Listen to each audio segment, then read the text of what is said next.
and reason because he headed up a part of the School of Medicine there that was really pioneering back in the 60s and 70s in sex reassignment surgeries.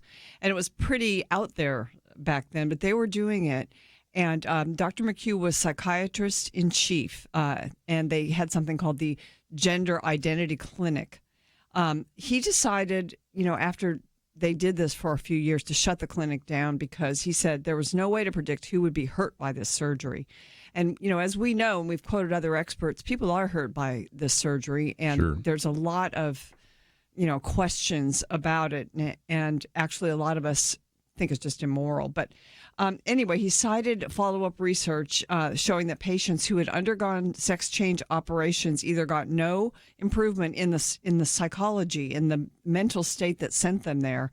They either got no improvement or they actually were harmed. And so, when you look at it, this is what this psychiatrist is going back to, and that is there's usually a reason a person presents as the opposite sex or isn't comfortable in their own gender.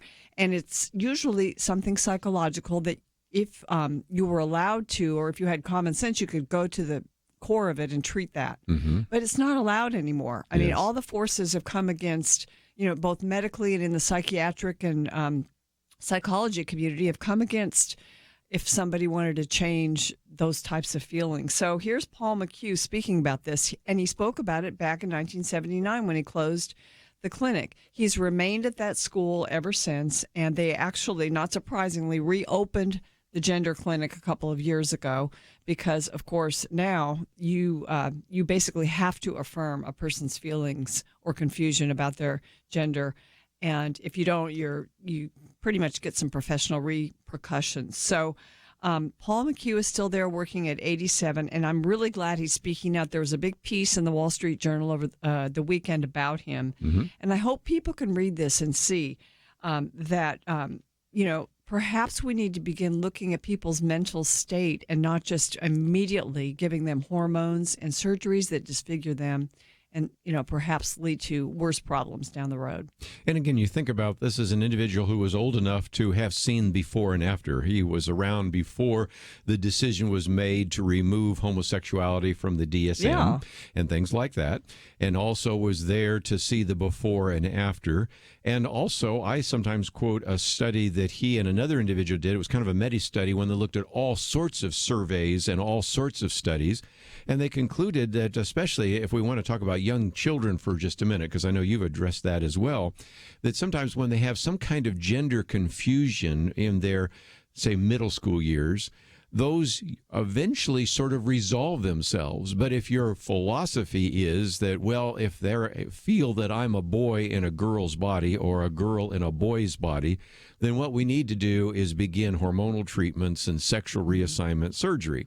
And he has pointed out that most of those resolve themselves, given the fact that there are sometimes confusing signals in our society. And second of all, even when it doesn't resolve itself, it's a psychological problem, not a biological problem, right? Yes, and there are many people who have said and been interviewed, okay, yes, I'm happy in this new gender, or I'm not happy in this new gender that I've had surgery to make myself.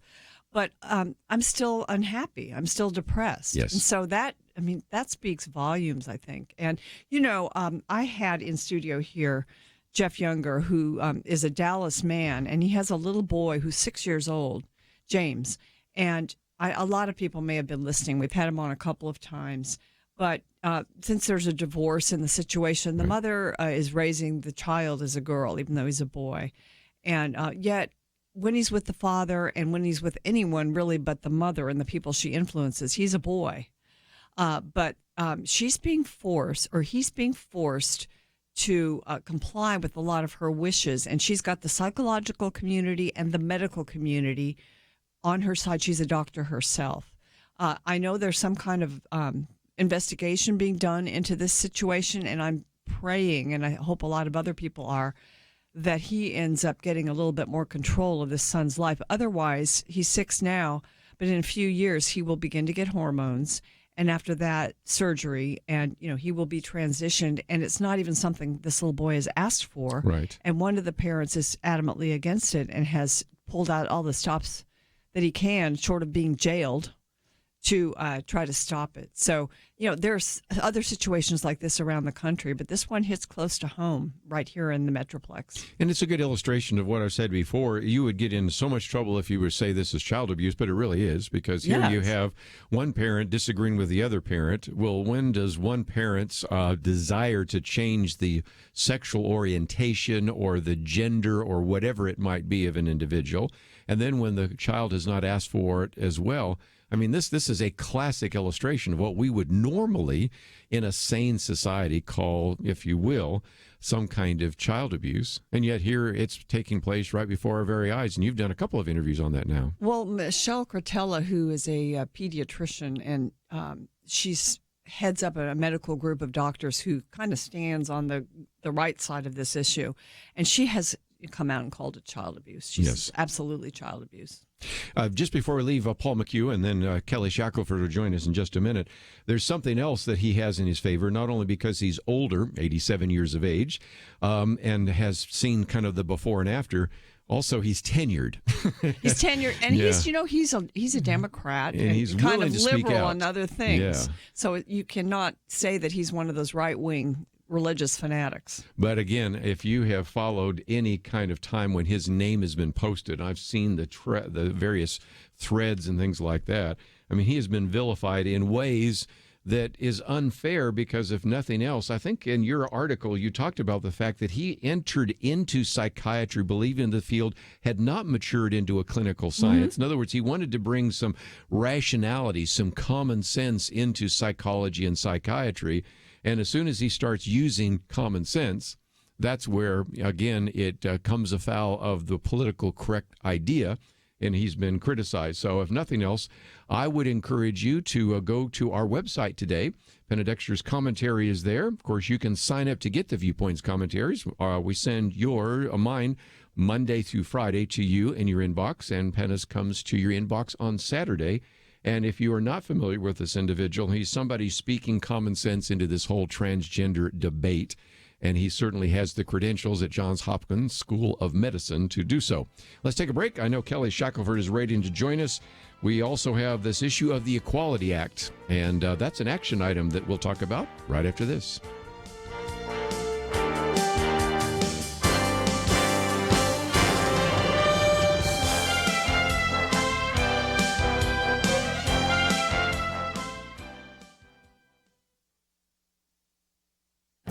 This is Viewpoints with Kerby Anderson.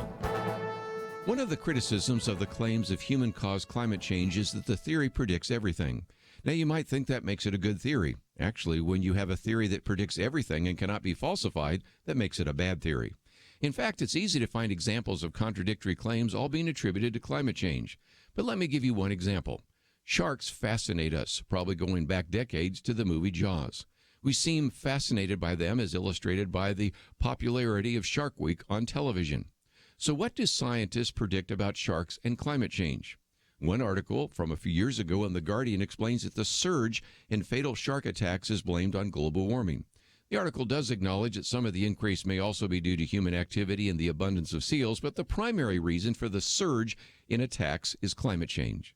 A more recent article in The Independent predicts that global warming could actually make sharks smaller and less aggressive. The argument is that warmer waters and increased CO2 could make it more difficult for sharks to catch prey. A third article comes from scientists in Australia who believe that a new hybrid shark just discovered is a sign of global warming. They argue the two species mating is due to climate change. Just about every phenomenon in nature is being explained by climate change. More snow is due to climate change. Less snow is due to climate change. More wildfires are due to climate change. Fewer fires are due to climate change. You will find lots of contradictory examples, all attributed to climate change. So when it comes to sharks, many of these claims sound less like science and more like science fiction. Sometimes the claims sound more like the science fiction disaster movies like Sharknado. I'm Kerby Anderson, and that's my point of view.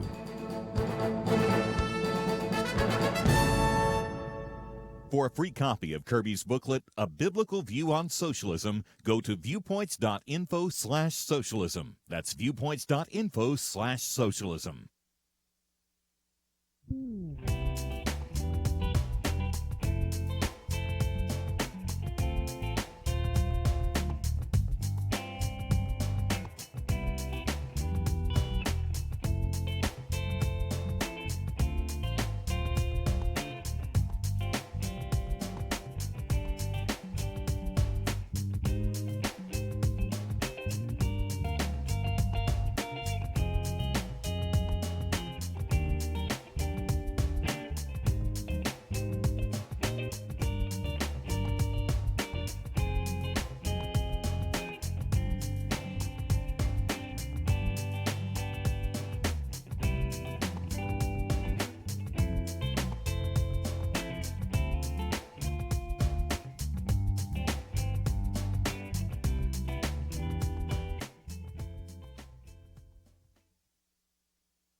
You're listening to Point of View, your listener-supported source for truth. Back once again, if you would like to join our conversation, certainly we're going to be talking about lots of very important things today. You can join us at 1-800-351-1212. Weekend edition, Penna, Dexter, and now Kelly Shackelford has joined us as well. Talked about Paul McHugh, but a very good setup would be, of course, this issue of the Equality Act. And Penna, I'll be very honest to say that we were saying this is probably going to pass the House for sure. It won't pass the Senate. That's the end of that. But then we said there are some really important issues, not the least of which is that there are some in the Senate, even Republicans, who might say, well, maybe we should pass this Equality Act. The U.S. Chamber of Commerce has endorsed it.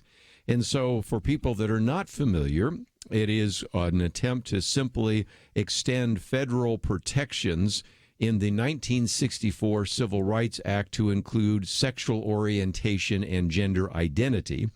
And in just a minute, I know Kelly will want to also weigh in on the fact that we got some cases going to the Supreme Court on that issue as well. This was not what was intended in 1964, and even though now the previous president's administration tried to say, well, sex really means gender and sexual orientation, it really doesn't. But if this passes, in some respects, for our listeners that have been around for a while, it's similar to the Employment Non-Discrimination Act, ENDA, isn't it? Yes, and the employment, and they get these wonderful names and tack them onto these horrible, horrible pieces of legislation, but ENDA, for years, I mean, I guess about 20 years, we fought that, and we on the right and Christians, because it really would have been detrimental to the religious freedom of business owners and others. And this is the same thing, although it's probably 10 times worse. But ENDA would pass one chamber usually, right. And then it would be protected because you had enough people standing up against it in another chamber.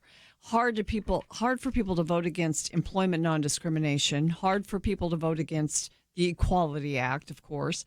But they should, because this is draconian, and it would amend, as you said, the Civil Rights Code to prohibit discrimination on the basis of sexual orientation and also gender identity. Mm-hmm.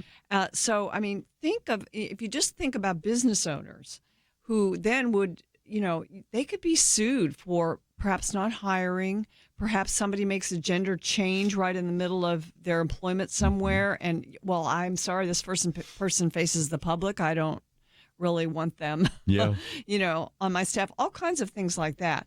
But it also, we were talking earlier about gender affirming, for instance, surgeries and medical treatments. Very much, yes. This elevates those. And so they're a civil right. So kids or people would have a civil right to that over and above the common sense that, a lot of medical doctors and other people are afraid to speak about now. So there's that. All kinds of conscience violations in medicine, even abortion. On abortion, I mean, we have a lot of protections for people who don't want to do abortions. This wipes a lot of that out. And in public schools, curriculum would change and morph into affirming gender identity again, which is terrible for children some of whom are confused about their, and about their gender identity. And as you said, most of them get over that. But if it's affirmed and if it's boosted with hormones and things, they won't get over it. Parental rights are undermined in all of there this. You go. So why it would even pass the House has me scratching my head, but it looks like it's going to. Well, and again, for some people might say, well, you're just raising issues that won't surface. The case one of the cases went to the Supreme Court, there's 3, is on the transgender issue. And this is an individual working in a funeral home that decided to dress in a way that I think if I were coming in and I had just lost my mother, my grandmother, my aunt, and I saw this person, I would have gone, it would have not exactly been what I want. And so that individual, he, now, she, or whatever, was let go because of dress code violation, and that case has gone all the way to the Supreme Court. So anybody that thinks that this is all just hypothetical is not the case. And so, Kelly, I'd love to get your thoughts, because there's one other one, and that is some of our listeners might say, well, I'm really sorry this would happen in the business world, but this could affect RFRA. It could affect religious freedom, and that's certainly something you've been speaking to for many decades. Yeah, basically what this does is it elevates LGBT above religious freedom. And so it trumps religious freedom in every case, which is really outrageous. It also creates situations where, for instance, let's say you have locker rooms, showers, etc. You now cannot stop a man from coming into the women's locker room or shower. We had a case actually very similar to this. It's a case where it was a battered women's shelter, and they were protecting battered women, and a man came in who said he was a woman. He was drunk at the time, but said he was transgender, and they said, we can't allow a male to sleep. These are people who have been abused by males. They're here for safety. That would not work. You can't do that. This is in Alaska, and Anchorage had a transgender ordinance, which would be just like this Equality Act, and they went after the Christian battered women's shelter saying, how dare you not allow this man in? Again, that would be the law for everybody across the country. So it's just really, there is an approach that I know we've talked about. I don't want to get too deep in the weeds with the listeners, but there's a deal called the Fairness Doctrine, which they're trying, or Act, which they're trying to sort of do a middle path between religious freedom and LGBT. Right.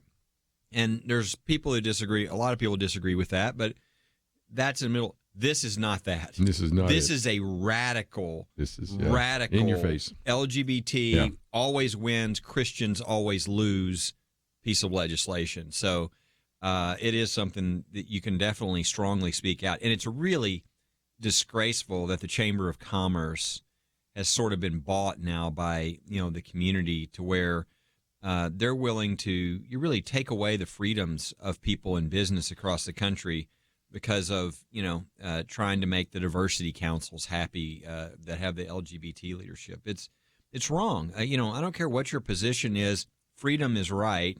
Anti-freedom is wrong. And if you don't like a business who does it one way, go to another business. But the idea of having the government come in and tell you now that you can't run your business as a Christian business, that you can't use common sense when it comes to male and female,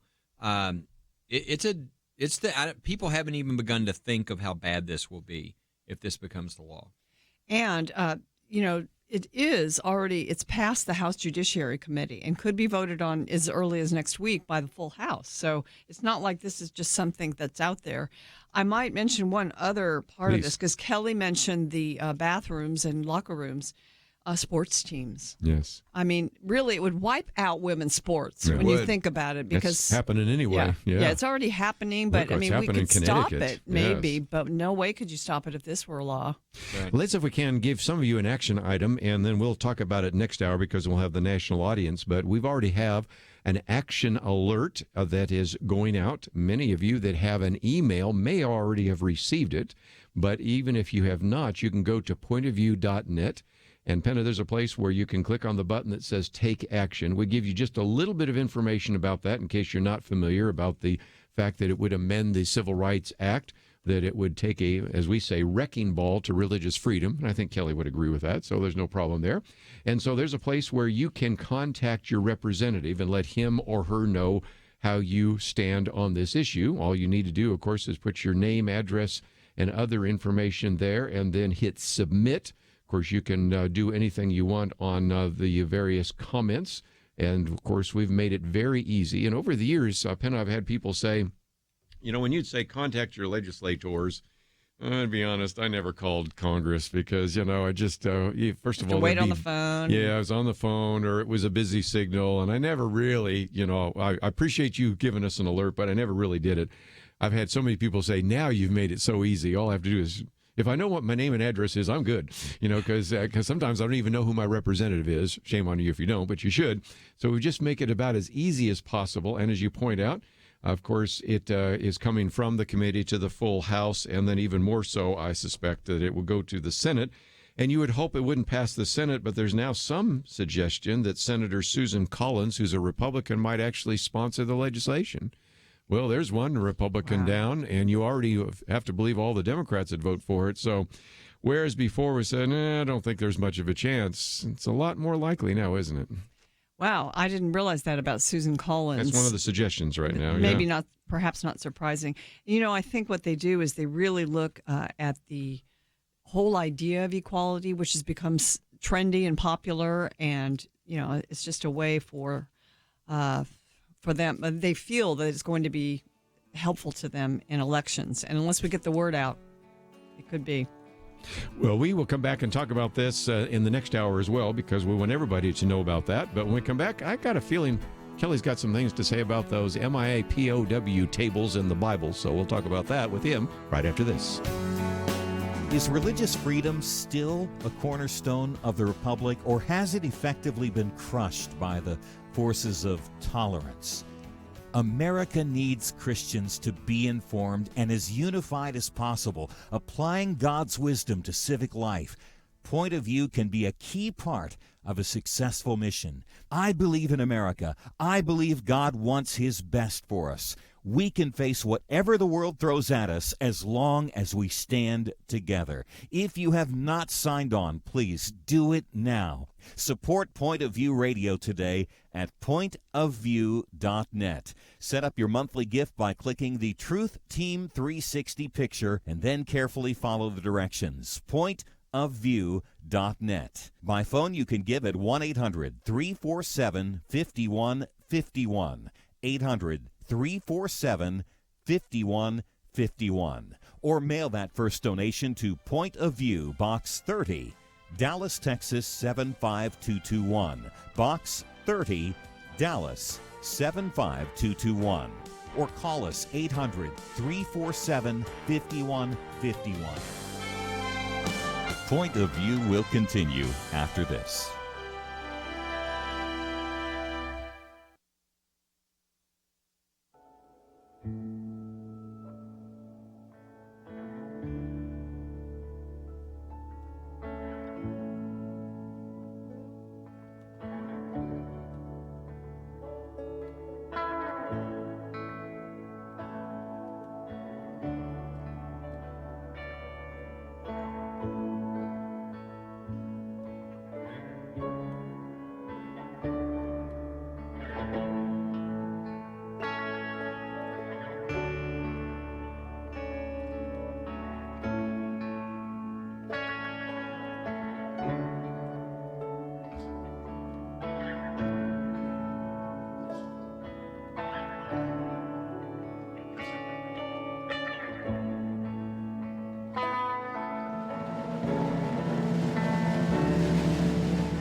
are listening to Point of View. The opinions expressed on Point of View do not necessarily reflect the views of the management or staff of this station. And now, here again is Kerby Anderson. If you'd like to join our conversation, 1-800-351-1212. We'll come back to this issue of the Equality Act and a few other issues. But you will notice that one of the articles we've posted is the Bible on the POW MIA table. Now, Penna, there are some people going to go, well, you covered that a couple of weeks ago. Well, that was in a different state, you know. As a matter of fact, that particular story is one where we had a listener to Point of View alert First Liberty. Well, now we move our attention to, and we'll come back to this a little bit later, maybe in the third hour again, because we have listeners up there in New Hampshire. Matter of fact, quite a number that listen, and this is in Manchester, New Hampshire. I'm kind of familiar with it because my wife and I, every year before I go to speak at Camp of the Woods, go to Manchester, Vermont, and sometimes drive through New Hampshire as well. What a nice community. And here you have, in this particular case, a Bible that was donated by a World War II veteran. We might remember the other story, which was, I think, a Bible donated by somebody that was in the Vietnam War. And as you might imagine, the people that are just full of anger towards any kind of attempt at having a Bible, even at a place like that, are talking about a lawsuit. So this one has become front and center, hasn't it? Well, because of these cases, I've been alerted to the idea that they have these POW MIA tables at various events that are convened by the military, and that they honor the POWs, which is certainly appropriate.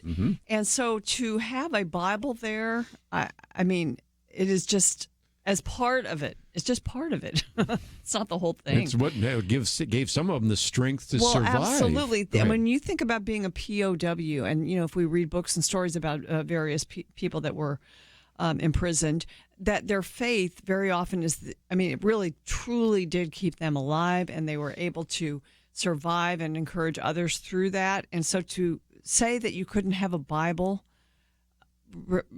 commemorating this person is just ridiculous. I can't even imagine even the most Mikey Weinstein type, person that just hates Christianity. That's who it was, but it was him? Yes. Okay, well, sure there you go. Yeah, I was being oblique because I was pretty sure, but I didn't want to blame him. He deserves a lot of blame, but don't want to blame for things he hasn't done. It's probably one of the dumbest lawsuits I've ever seen in my life.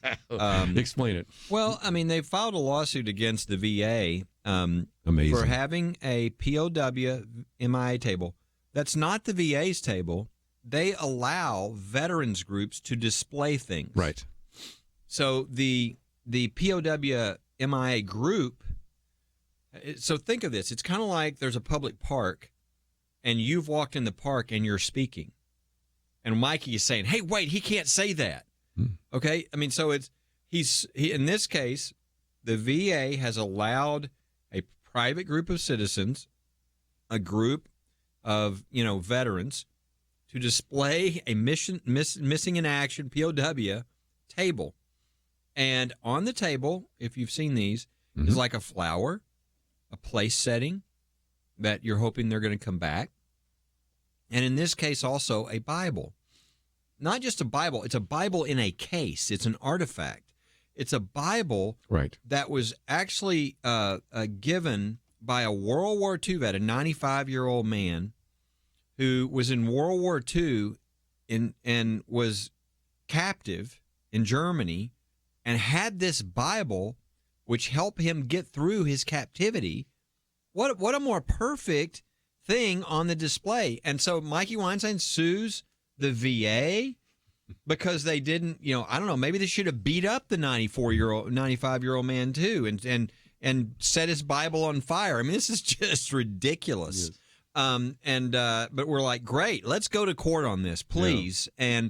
But it shows the incredible hostility, intolerance, and really lack of any legal acumen of Mikey Weinstein and his group. And the fact that some other veterans would sign up with him to back this just shows you how warped some people are. Really, like, this bothers you that there is a place where people can display things, and that an MIA POW table is there that displays the Bible of somebody who was held in captivity, and that's the Bible they used. Yeah. And you can't tolerate that. Something's wrong with you. You remember we were showing the picture of those two women that were the, quote, criminals because they read the Charlie Brown thing.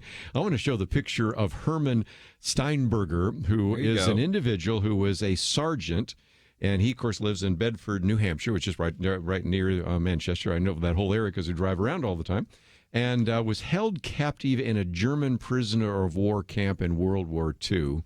Love to show his picture just so you could see this is the criminal that Mikey has gone against, and I'm just like, God, what is wrong with these people? I can't understand this. Kelly, you've had these kind of cases before, haven't you? We have. What's happened? Never in court, not a POW case in court. We've been able to resolve these before having to file anything because I think nobody's crazy enough before to file a lawsuit against. Well, is this one going to court? Yes. They have sued. Yes, they have sued, so yeah. They have sued the VA. Yeah. And now, we represent the group. Now, if the VA had told the group, we're not going to allow your display because you've got a Bible in it, guess what we would do? Then we would sue the VA and say, you are discriminating against this group because they're going to have something religious in their display. So what I do really appreciate is the VA's response. Yes. The VA was not having any part of this. They said, we will not be bullied. We will not take this down. We will fight this and we will win this. And so it's kind of fun because a lot of times we're having to sue, the government for not doing the right thing. In this case, we're going to have two of us fighting back against the bad guys. So this is one. Well, maybe it'll shut this stupidity down. I hope so. Once and for all. Yeah, the VA even said, I kind of appreciate it. They said, yeah, this is a group that really doesn't have respect and never wins their lawsuits, which is true. That I was really surprised that they said that. Yeah. Well, again, that is something that you can find out a little bit more, and we have, of course, the posting there, or you can simply go to firstliberty.org and find out a little bit more. But again, Penna, this is one of those ones where when I first heard the story, I said, well, this is deja vu, or that's an old story, and I realized, no, that's not. This is in New Hampshire now. And it just seems like every time we turn around, there's another one of these cases. And Kelly's like the kid that's in the store where they have the whack-a-mole. He knocks one down and the other one pops up. And it's just like we thought we solved this, and then there it goes again. And in some respects, he may have done you a favor, Kelly, because by going to court, you may establish a precedent because there was no reason to really sue in the past. But now you got to go defend that. And that sounds like a good idea. Well, there was no reason to sue because you could write a letter, you could make the case, and it's a pretty easy case to make. But now it would be nice if this could be settled. Yes. I mean, what's next if this is so? Let's go into the National Museum, the art gallery. How about the National Art Gallery? And let's rip all the Renaissance paintings off the wall because we can't have those because they're, they have, things like Madonna with Child in the pictures. Don't bother that Rembrandt did it or whatever. I mean, this is a historical artifact. This is a Bible by somebody who was in a prisoner of war camp in Germany. I mean, what better thing to put on a display about people who are MIA or POW? I just think it's perfect. And the idea, I mean, if they were to say, well, yeah, we can't do that. We can't have any religious things being displayed. I mean, where does that end? Yeah. I mean, I can't even imagine. I guess we ban half of the choral music that's done as well because it's really Handel's Messiah. You can't play that in a public hall anymore. And this would just go on and on and on. The religious cleansing, that I guess is what they want. But I just think they really picked the wrong fight here. I mean, everything is against them. Yes. The veterans. I would love a poll on this and say how many people say, yeah, let's just take that Bible and get rid of it. I mean, there's so much respect for military, and then for right. people who have actually been captured, there's tremendous respect for them. So I think the American people, if allowed to weigh in on that, would overwhelmingly support the Bible. I would hope so. I would loud. Hope so. And so this is a good one for people to get and share. Right. Because people don't realize this kind of thing is happening. And this is why people need to stand together, because you can stop this kind of thing from happening. It's, as you said, this is sort of a trend now of going after these at different POW MIA tables. And so it'd be great if we can put an end to this. Support First Liberty so that Kelly doesn't have to play whack-a-mole on this one, at least. And we do have a link there where if you see it right now, it says Bible on POW MIA table. There's a share button there, and we have one for Twitter, one for Facebook. So we've made it just as easy as possible for you to share it with others. And I'm going to try to put up a picture because I've seen this before, because some people haven't seen what the tables look like. So we'll see if we can put that up on Facebook during the break here, and then you'll get a chance to see what we're talking about. We have a lot more to cover, and we will do so right after this.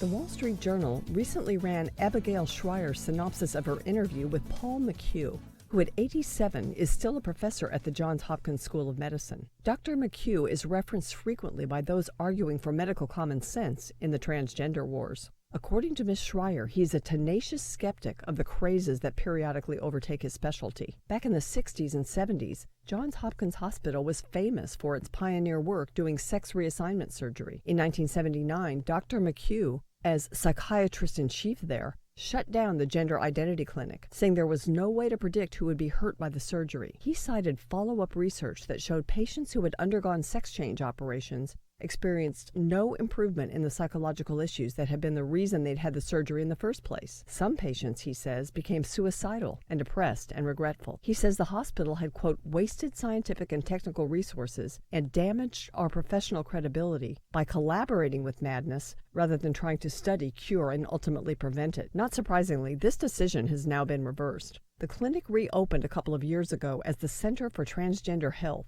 calling its surgeries gender-affirming. Dr. McHugh told the Journal that he came into psychiatry believing that the field, quote, had not matured into a clinical science in which rational practices are directed by information on the cases and mechanisms of the disorders. He said every other medical discipline has that. He thinks psychiatry still lacks organizing principles. Psychiatry has offered some grotesque treatments. Think frontal lobotomies, shock therapy, and induced seizures. But Dr. McHugh says of his field, it really has helped demonstrate that mental illnesses are real things that need to be studied and can be treated. That's not happening under the medical community's current gender affirmation regime. Instead, we have the mutilation of humans, thousands of which are children. For Point of View, I'm Penna Dexter.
Now, back to Point of View, your listener-supported source for truth. Back once again, let me just mention at the top of the hour, we're going to get into some of the topics that I think are certainly of national importance, and certainly we're seeing all sorts of claims being made that we're in the midst of a constitutional crisis.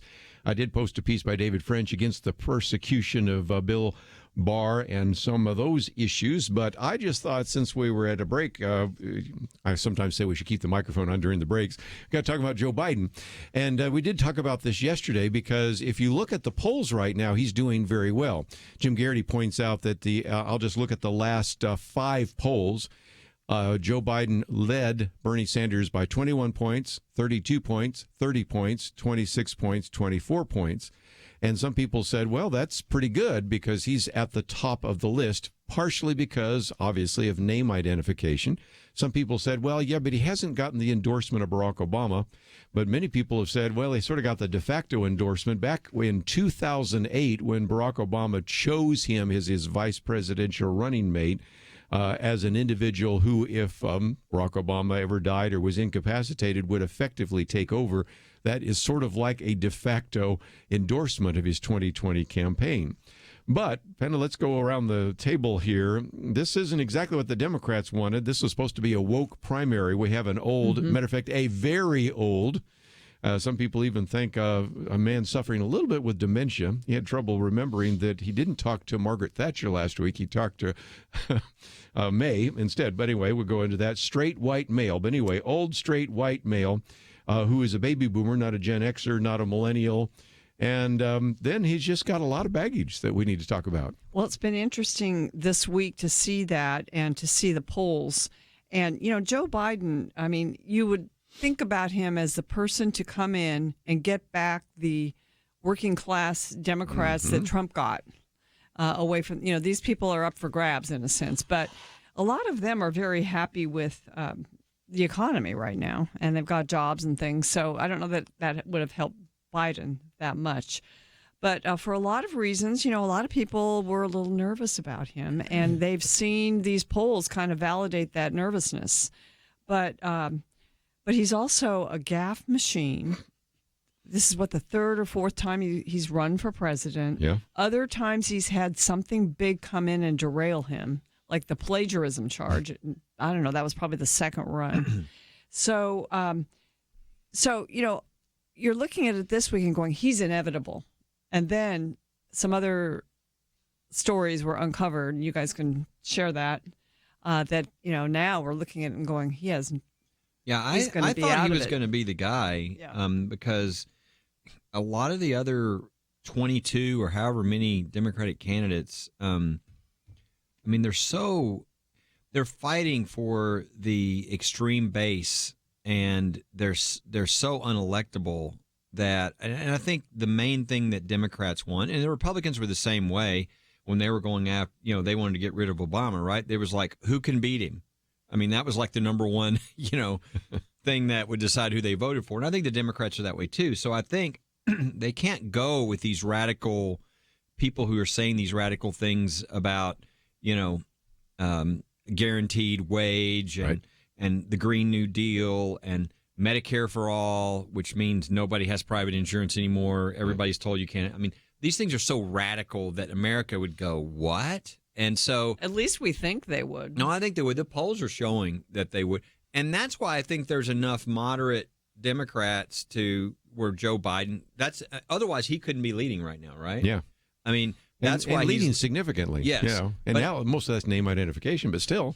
You know. But the thing is, I just don't see how he survives this situation with his son. Let's explain that for a minute. Sebastian Gorka has talked about this, but we haven't mentioned it much on the air. So you know even more than I'd heard the other day. Yeah, his son, this is public. You know, I mean, I'm looking at it right now. His son was discharged from the Navy for cocaine use, testing positive for cocaine. And right after that, with no qualifications, he's got this huge job that his dad got him at the Ukraine, okay, handling, you know, gobs of money and being paid. I think they've traced at least $3 or $4 million he was paid for a job he has no qualifications for. Right. And then the Ukraine finds that he's laundering money, and they open an investigation on him. And then again, this is not theory. Joe Biden brags later about the fact that he shut down, that he the words he used, strong-armed the president of the Ukraine to shut down the investigation. That's right. He's bragging about that. Yeah, and so this is not good. I mean, you know, number one, now every Democrat can use that against him. Well, and will. And they will. And you know, the investigation is going to occur of more now. And so I don't see. I mean, he's already got problems. He's the gaffes. I mean, even recently saying China's not an issue, you know, and some of these things that he just can't help himself. But I don't know how again, some people like Trump seem to be able to get through all the controversies and the crazy things that were coming out. But most people want a hit like this with his son and the Ukraine and the dishonorable discharge, and all of a sudden his dad getting this job with another country. Why? I mean, that's not a good use of the presidency and the vice presidency. And so I don't know. I'll be surprised if he can survive this once it's all over and everything comes out on it. And Penna, you mentioned the gaff machine. I mean, again, Indians run 7-Elevens, and he uses terms like Shylocks and talks about the Orient, and he does love to sniff ladies' hair and a few other things, and he's a little more handsy.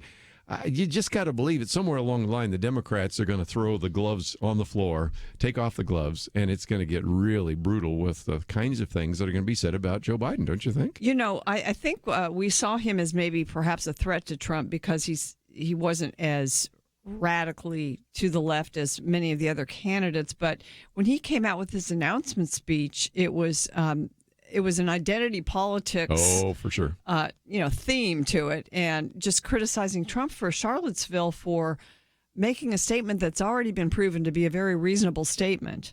And so, about being good people on both sides of that, and when it comes to taking down the monuments. And so that shows that he's kind of willing to be a chameleon in a sense. And, he's done some things, like he was the first person to mention that the Obama administration was actually not going to support marriage, traditional marriage. So different things, he's a dangerous guy, too. I mean, I think he is dangerous for our values. But as Kelly said, this is an accusation, really, an allegation that sounds like there's not much that can be questioned about that, and it's going to be in the news, and so it could really hurt him. And it's just funny to see the Democrats because, you had every identity. I mean, with 21 people running, you had all kinds of people who fulfilled all kinds of parts of that that menu, and all of them are just scratching their heads and seeing this, and you're just wondering, and probably some of them are hoping. And you're going to see it coming from probably friendly fire from the Democrat Party against Biden, too, because there's a lot of people that they want to win that nomination. Well, again, everybody refers to this, and Jim Garrity called it the ironic implications of Biden, because he said if he became the nominee, this is after all the talk of the most diverse group of candidates in American history, and for all the identity politics obsession grouping the party, the Democratic nominee would be old, very old, straight, white male, and not a millennial, not a Gen X, just another baby boomer from the Obama administration. So anyway, we'll take a break. We have a lot to cover, including whether or not we're in the midst of a constitutional crisis. We'll talk about that right after this.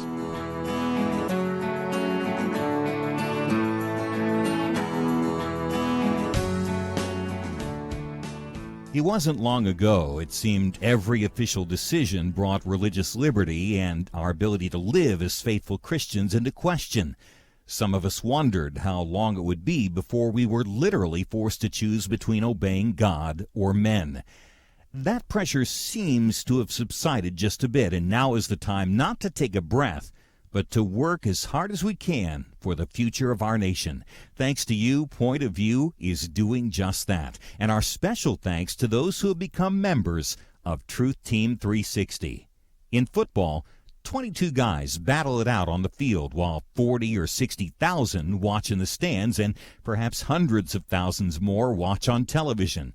We need a special few to get out of the seats and into the game. Join today by calling 1-800-347-5151 and ask to join the Truth Team, or visit us online at pointofview.net/team.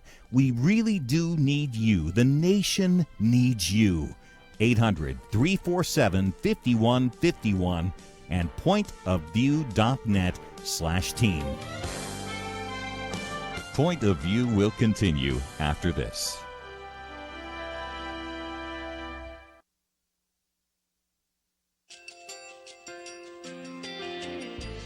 I just want to thank you so much for all the wonderful programming you have. You're just absolutely fantastic. I recently started listening to Point of View, and I really found it interesting because of the different subjects you cover. Thank you for that. I really appreciate everything that you do in keeping us informed. Thank you, Kerby, for everything that you have been doing. I appreciate all the work that you're doing, advocating for the Word of God. Thank you so much.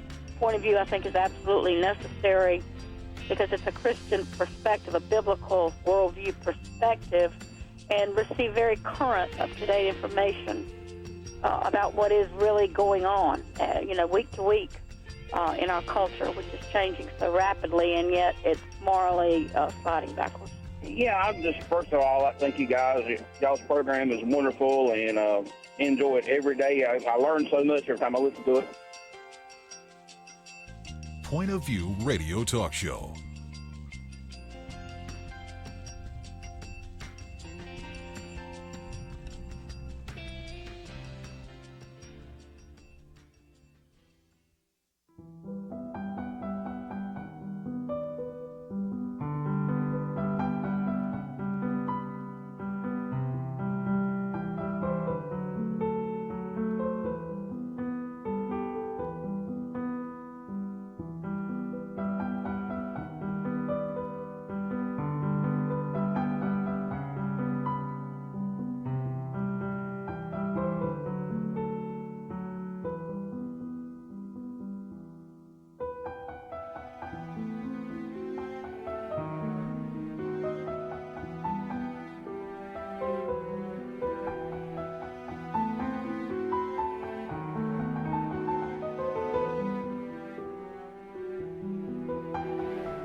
Hi, this is Kerby Anderson. You know, each day we take on the tough issues and provide a biblical perspective to them. The topics we cover are wide-ranging: apologetics, theology, prophecy, creation and evolution, intelligent design, marriage, family, child-rearing, the millennial generation, trends in society, politics, economics, business, religious liberty, the Constitution, public policy, foreign policy, military policy, tensions in the Middle East, abortion, homosexuality, pornography, sexual ethics, media, technology, history, and America's godly heritage.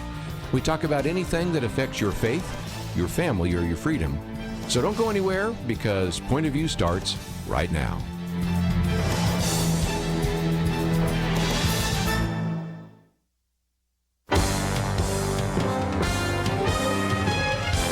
Across America, live. This is Point of View.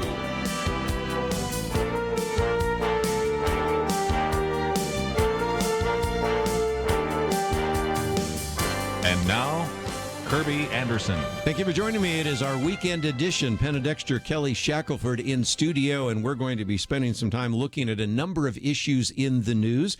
Just a minute, we'll talk about the charges of a constitutional crisis. What about the Attorney General being held in contempt of Congress? Also, we've learned a little bit more from some of the research that's been done. This is an article that was in The Hill about the Steele dossier and how even some of the people working on the investigation, the Mueller investigation, may have gone for some information. And, of course, for our listeners in Georgia, we have a very significant piece of legislation, the heartbeat bill that was passed. And even somebody who identifies herself as kind of reluctantly pro-choice says, you know, maybe it's just time to let Roe go. I didn't expect to see that in the Washington Post. Of course, just a few days ago, I didn't expect the New York Times to also acknowledge that there's a crisis at the border. Gets down to stop clocks and squirrels, I guess. You know, sometimes even those things can happen. So we have lots to talk about. And a little bit later in the next hour, we're going to have a guest in studio, Dr. Michael Keas. I've been very familiar with his work and talk about some of the myths between science and religion. But Penna, Dexter, we are in the midst, apparently, of a constitutional crisis. Nancy Pelosi says it's a constitutional crisis, that the Trump administration officials have decided that they're not going to honor their oath of office. And I can keep on, but you know what's been said. And what's your thoughts? Well, it's because, or the latest, I guess, iteration of it is that the Attorney General has been held by at least the House Judiciary Committee in contempt of Congress. And, you know, all of this is because the Democrats want the fight. They didn't get what they wanted out of the Mueller report. And so they've got to go. And I think the other part of it is they see a fight coming from Bill Barr. They see Bill Barr getting to the bottom of all the shenanigans surrounding that Mueller investigation. As you just mentioned, we'll talk about later, the Steele report and its use to get a FISA warrant. And so, you know, their big, I think it's their big way of trying to make the American public think that the Republicans and that the Trump administration has done wrong. They couldn't do it through the Mueller report, so they're now trying to do it by marginalizing this person who has been Attorney General before and was brought in to kind of be the grown-up in the situation. They're trying to marginalize him so that some of their misdeeds cannot be further uncovered.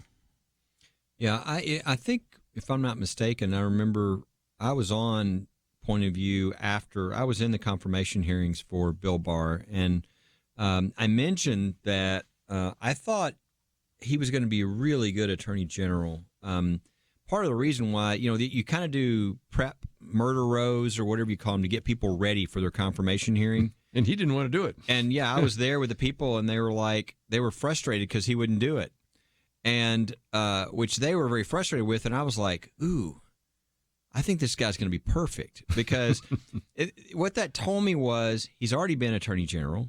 He's now about 70 years old. He's being Attorney General for the second time. He doesn't really care what people think. He's just going to follow the law. He's just one of these guys who just loves the law. Mm-hmm. And he's a straight follow the law guy. If Trump wants him to not follow the law, he'll look at Trump and say, sorry, bud, I'm following the law. And the same with Congress. This is exactly what when in the middle of this mess of all this stuff that's been going on, that's exactly what we need. We need the rule of law restored. And so what the Judiciary Committee in the House is doing is, it's just so, I mean, I'm embarrassed by the lack of intelligence of what they're doing. And I mean, the only reason they would do this if they think people in the country are so stupid that they can't see what they're doing. I mean, they're holding him in contempt because he won't provide totally unredacted Mueller report, which is a crime because there's grand jury information in there. I mean, it's specifically what they're asking him to do would be a criminal act. Right. And now, if they wanted to try to get some court to,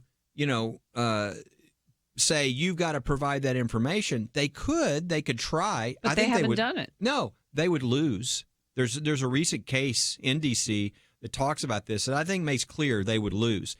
But they didn't even try. So the Judiciary Committee, they don't really want the information. If they wanted it, they would have gone to court and asked for it. What they want is a circus. They want to be able to say that they're holding the Attorney General in contempt. Why would they want that? I think it's pretty clear. It's because they're scared of the fact that the guy's going to follow the law. And he's going to follow the law with where all these leads go. And if somebody was doing something wrong, he doesn't care if they're Republican or Democrat, but looks like at this point, most of the ones doing wrong were going to be Democrat. And so they want to see if they can sully and muddy the Attorney General's reputation so that when that happens, they can say, see, we told you so, he's a bad guy. But I just have a better belief. I think the American people can see through this kind of silliness. I just don't. I mean, you might find 15 or 20% of the people who, their brain left their head and, they're just not thinking about any of this. But what they're doing is silly. I mean, they're talking about throwing him in jail. Yeah, I'm going to throw the Attorney General in jail. Jail in Congress. Right? Yeah, sure. Why?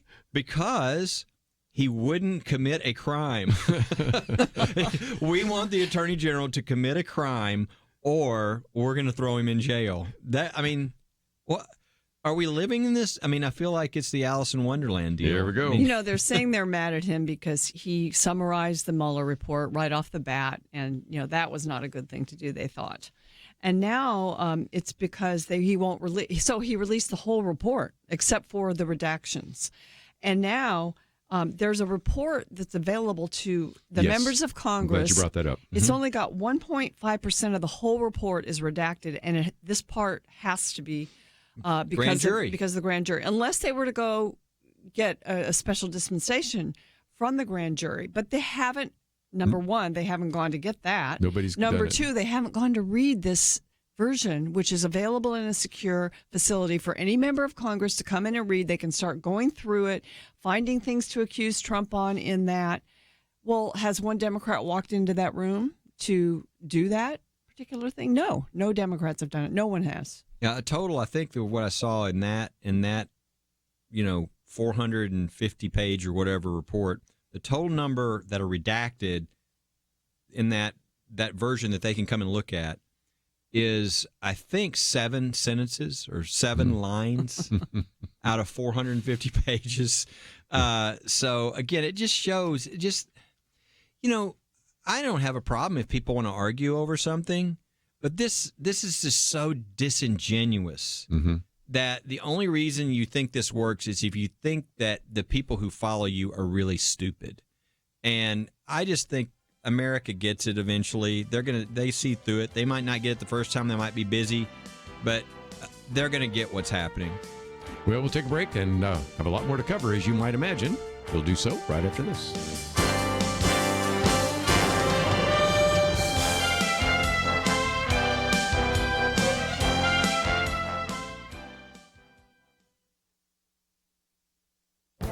This is Viewpoints with Kerby Anderson. One of the criticisms of the claims of human-caused climate change is that the theory predicts everything. Now, you might think that makes it a good theory. Actually, when you have a theory that predicts everything and cannot be falsified, that makes it a bad theory. In fact, it's easy to find examples of contradictory claims all being attributed to climate change. But let me give you one example. Sharks fascinate us, probably going back decades to the movie Jaws.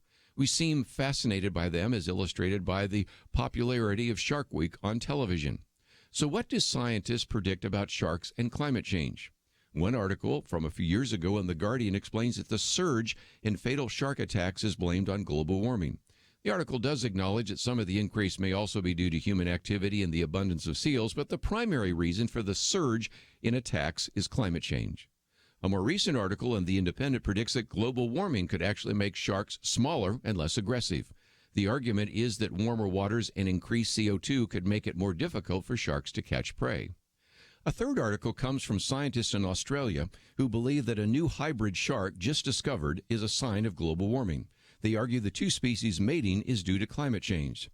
Just about every phenomenon in nature is being explained by climate change. More snow is due to climate change. Less snow is due to climate change. More wildfires are due to climate change. Fewer fires are due to climate change. You will find lots of contradictory examples, all attributed to climate change.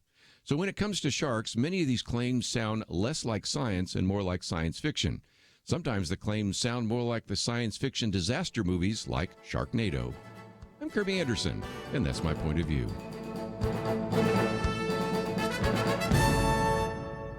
For a free copy of Kerby's booklet, A Biblical View on Socialism, go to viewpoints.info/socialism. That's viewpoints.info/socialism.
You're listening to Point of View, your listener-supported source for truth. Weekend edition, if you'd like to join our conversation, 1-800-351-1212.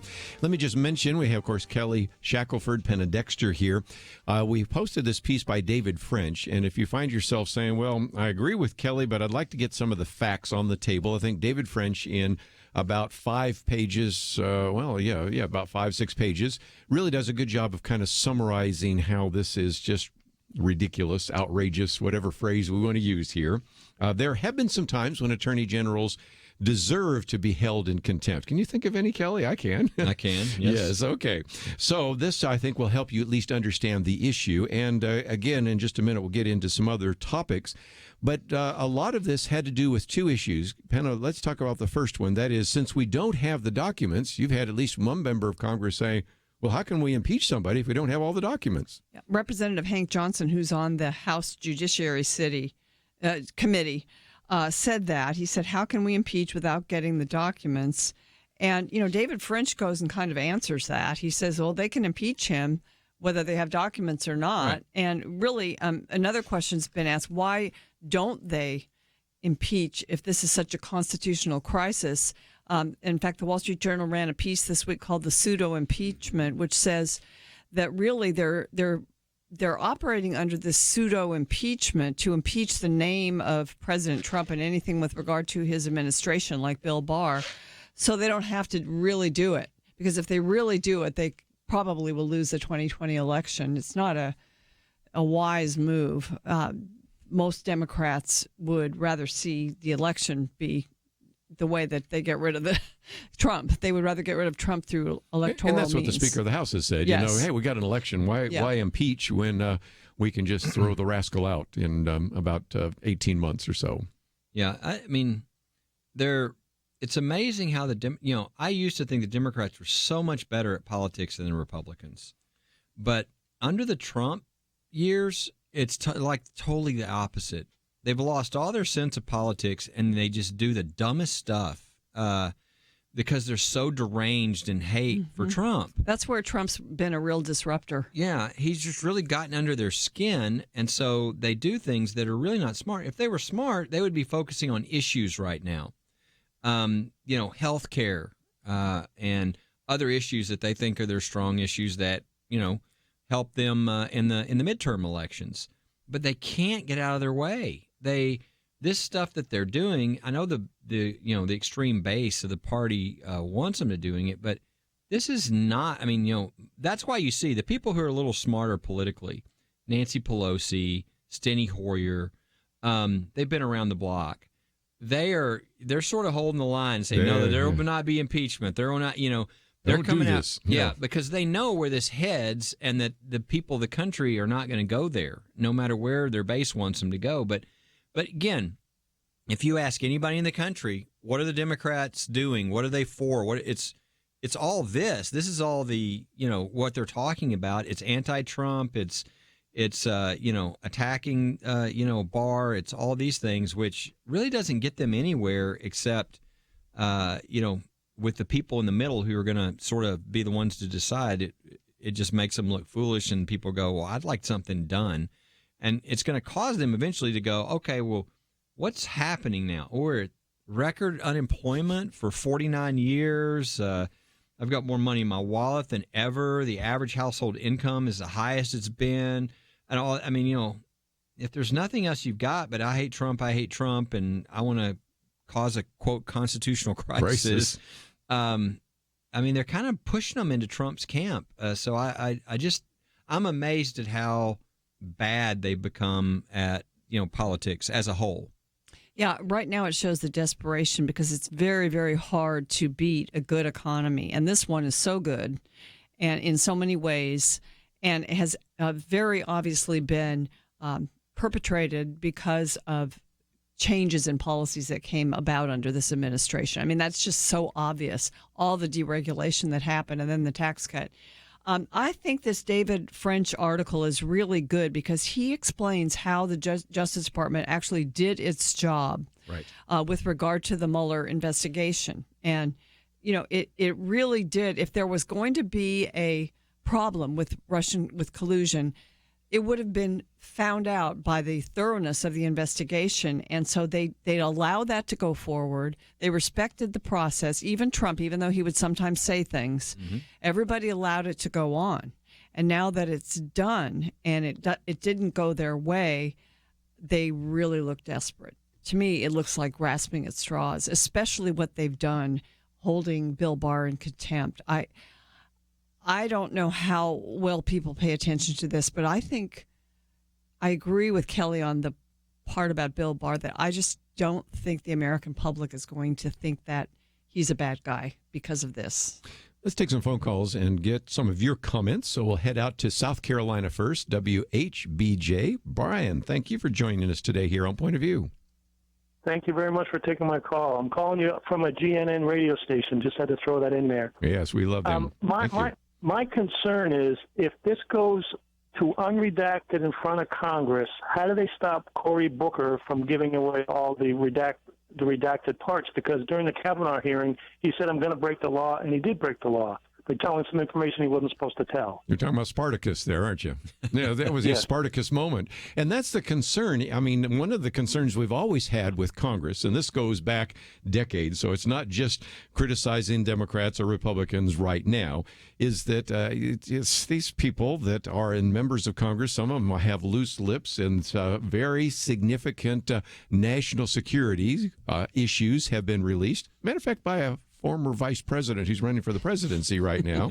So that has always been a problem, and I think it would really be a problem here. Kelly, don't you think? Well, yeah, obviously that's one of the reasons why they wouldn't want to do that, and it's one of the reasons why it would be a crime to put some of this information in anybody else's hands because it's protected. It's a federal law that you keep grand jury proceedings private for very important reasons, obviously. I mean, that's, First of all, in a grand jury, sometimes it's speculation and it's not true. But if it's written down in there, people say, well, then they were already dismissed that idea. So there's some really good reasons for this. Yeah, plus, I mean, and there's ongoing investigations, national security. Go ahead. There's more, and then if you ever break that, then people in grand juries are going to think, well, this is not private. So now you hurt their ability to do their job. Right. And to find out whether somebody really should be charged or not. So, I mean, it's very serious. And so I just, I think you can't provide that to other people that you can't trust. And the law says you can't. You can't provide it to anybody. So they're not providing it. And, again, to say that we're going to, hold you in contempt, I mean, contempt of Congress, I think, it's like the country should have contempt for Congress because they're acting just bizarrely, and this doesn't make any sense, what they're doing.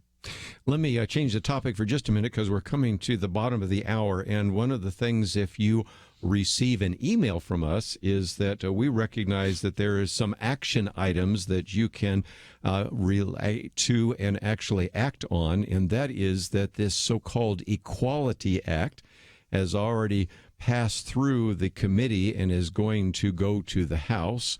And this is something that would actually extend the federal law of the 1964 Civil Rights Act to include sexual orientation and gender identity. And so some of you, I'm sure, want to address this issue. And so we have an action item that is also on our website, pointofview.net, in which all you have to do is know your name and address, and you can contact your legislators. But Penna, just as we take a break, and we'll talk more about this after the break, explain this a little bit, because in some respects this would be a real challenge to our religious liberty, because this was, in a sense, saying that LGBT issues trump everything, including religious liberty. Yeah, there's a quote from Star Parker that I thought was kind of telling, and it summarized a little bit. She says there will be no more legal protections for Christians in commerce or any other circumstance to enable them to avoid complicity with behavior that for them is sin. And this includes Christian businesses and includes the medical community. There would begin to be punishments for Christian organizations hiring within the faith even. I mean, it's such an all-encompassing, quote-unquote, equality bill that really makes Christians and religious people unequal. And, it's the old, not really old, but recent battle between LGBT and the sexual revolution and all the rights that, quote-unquote, come from that, and religious freedom. It's a battle that we've got to stay in.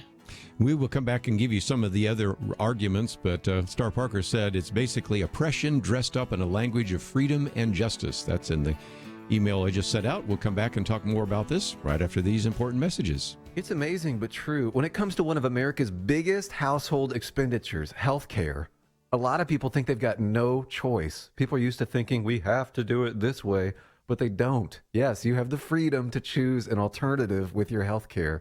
It's MediShare, and it costs way less than the alternatives. The typical family saves $500 a month, not a year, a month. And if you're single, this can save you a lot too. And let's face it, a big reason MediShare is 400,000 people strong, it just works. They've shared over $3 billion in medical bills, so they can help share your needs too. Joining MediShare for so many people is one of those things that makes you say, why didn't I do this before? So yes, the time has come for something better. Look into joining MediShare and see why so many people are opting out of the old way and into the new. Why not look into this? Just call 855-90-BIBLE. That's 855-90-BIBLE. 855-90-BIBLE. It takes a team to win. Be part of Point of View's Truth Team and bring truth and healing to America. Go to pointofview.net/team, pointofview.net/team, and 800-347-5151. Point of View will continue after this.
You are listening to Point of View. The opinions expressed on Point of View do not necessarily reflect the views of the management or staff of this station. And now, here again is Kerby Anderson. If you'd like to join our conversation, 1-800-351-1212. We'll get to some of those calls in just a minute, but I mentioned that we have a take action item on our website. If you received an email from me, I point out that just a few days, the House of Representatives is scheduled to vote on the Equality Act, and I say, as usual, they've given the legislation a nice-sounding name. This is no different than the old Employment Non-Discrimination Act, or ENDA. But it is much more aggressive. I'm going to have Kelly talk about that in just a minute. But you might say, well, yes, it'll probably pass the House and it'll go nowhere. Well, I'm not so sure now. This is why we wanted to get your attention. It most likely will pass the House of Representatives, which is why you need to at least tell your representative how you stand on that. Then it goes to the Senate. And you might say, well, it'll die there. Maybe, but the U.S. Chamber of Commerce recently announced its support for the Equality Act. There is at least some rumors that at least one or two Republicans, in addition to all the Democrats, might vote for it, including Susan Collins of Maine. So, Penna, this is more likely than people might have imagined. So tell us why we should not be a little bit more concerned about this issue of the Equality Act. Well, we should be concerned. It passed the House Judiciary Committee this week. It could be as soon as next week it goes before the full House. As you said, it has a very nice sounding name, Equality. And it's another attempt to really fool around with the Civil Rights Act of 1964. It would prohibit discrimination on the basis of sexual orientation, and this is what differentiates it from ENDA, also gender identity. So, it affects employers. That's probably the biggest concern when you look at it. It would just elevate transgender rights over and above the religious liberty rights of an employer. Just think about this one case going to the Supreme Court of the funeral home, where an employee is switching over from male to female or female to male. I forget which it is. And so then you have this funeral owner who doesn't want that before the public.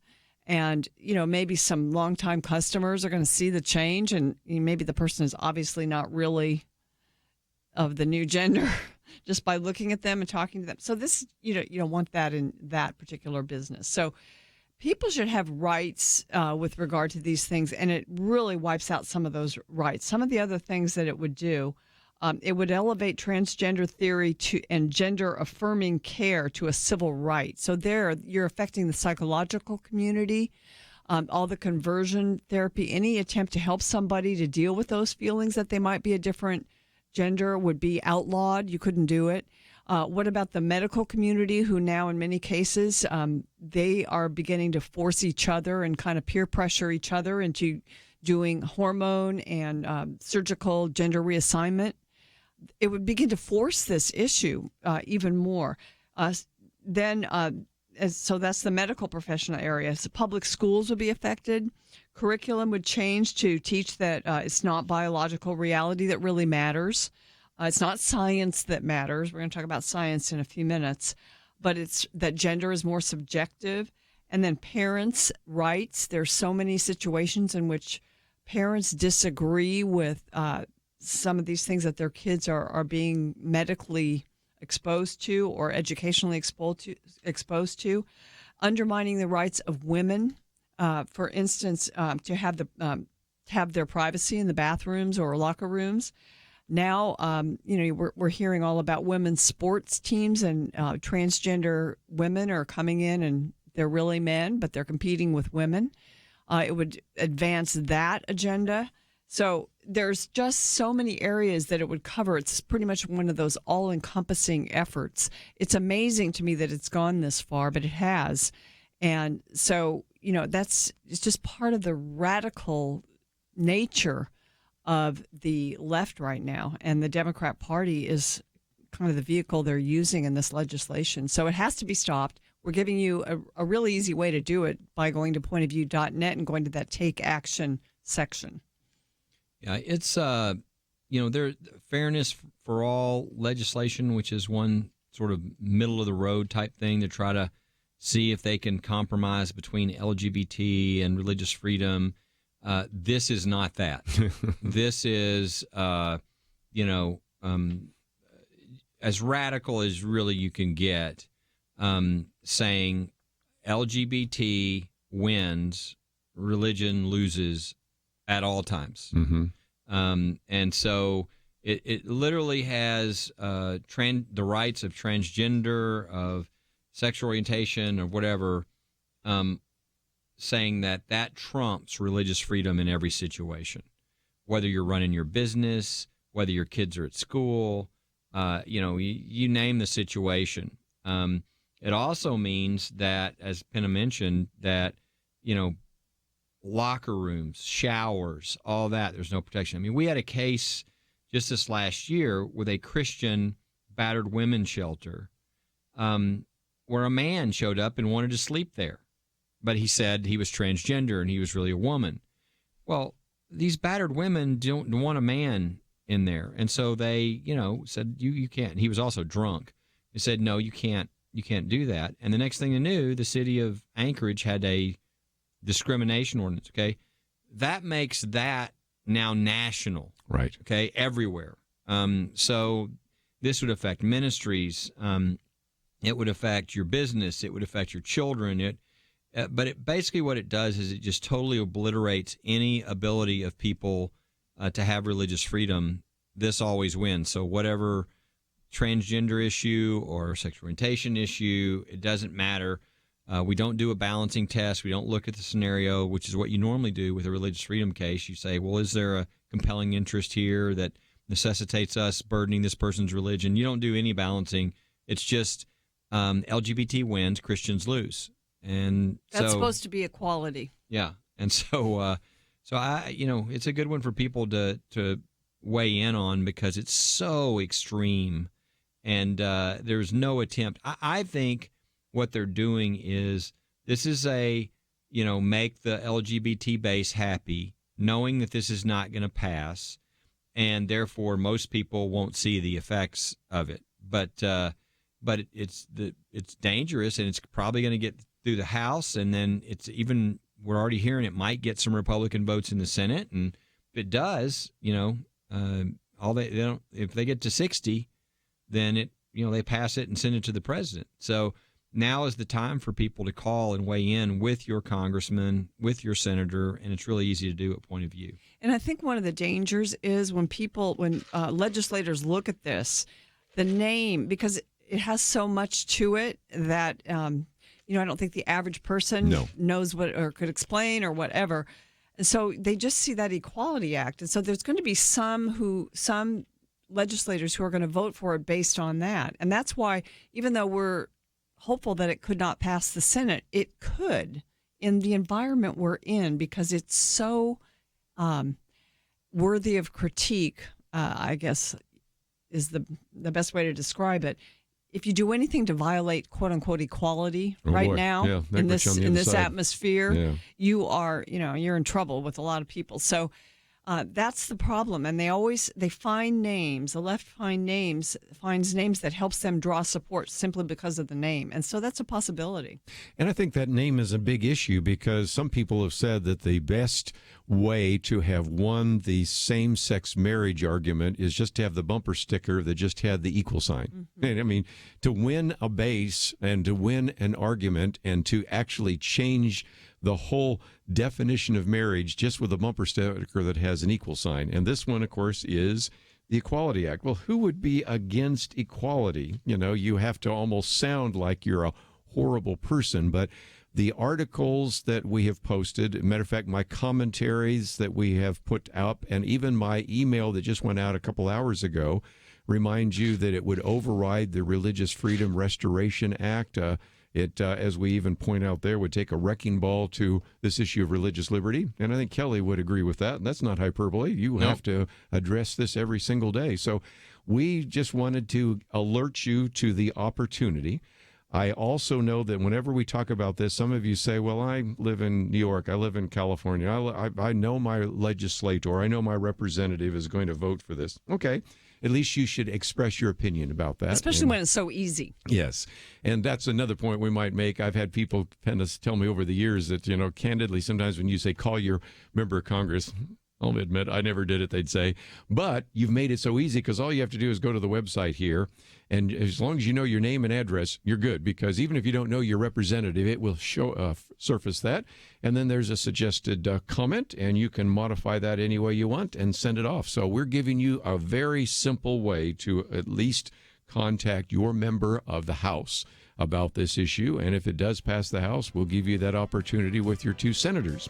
When we come back, I want to talk about the heartbeat bill. You've written about this, Penna, and we've got this interesting piece that came up in the Washington Post. Let Roe go. We'll talk about that right after this.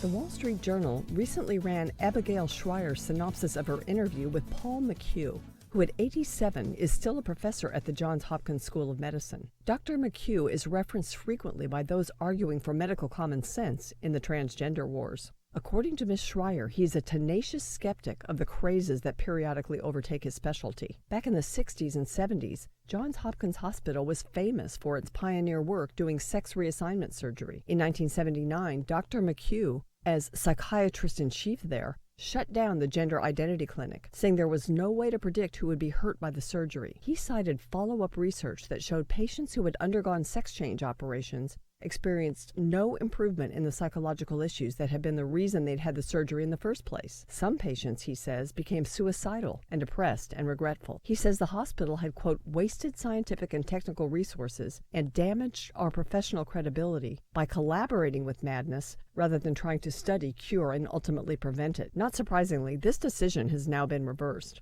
The clinic reopened a couple of years ago as the Center for Transgender Health, calling its surgeries gender-affirming. Dr. McHugh told the Journal that he came into psychiatry believing that the field, quote, had not matured into a clinical science in which rational practices are directed by information on the cases and mechanisms of the disorders. He said every other medical discipline has that. He thinks psychiatry still lacks organizing principles. Psychiatry has offered some grotesque treatments. Think frontal lobotomies, shock therapy, and induced seizures. But Dr. McHugh says of his field, it really has helped demonstrate that mental illnesses are real things that need to be studied and can be treated. That's not happening under the medical community's current gender affirmation regime. Instead, we have the mutilation of humans, thousands of which are children. For Point of View, I'm Penna Dexter.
Now, back to Point of View, your listener-supported source for truth. Those of you that listen online just heard Penna Dexter's commentary. It's a Viewpoints commentary on Paul McHugh. We'll probably get to that a little bit later.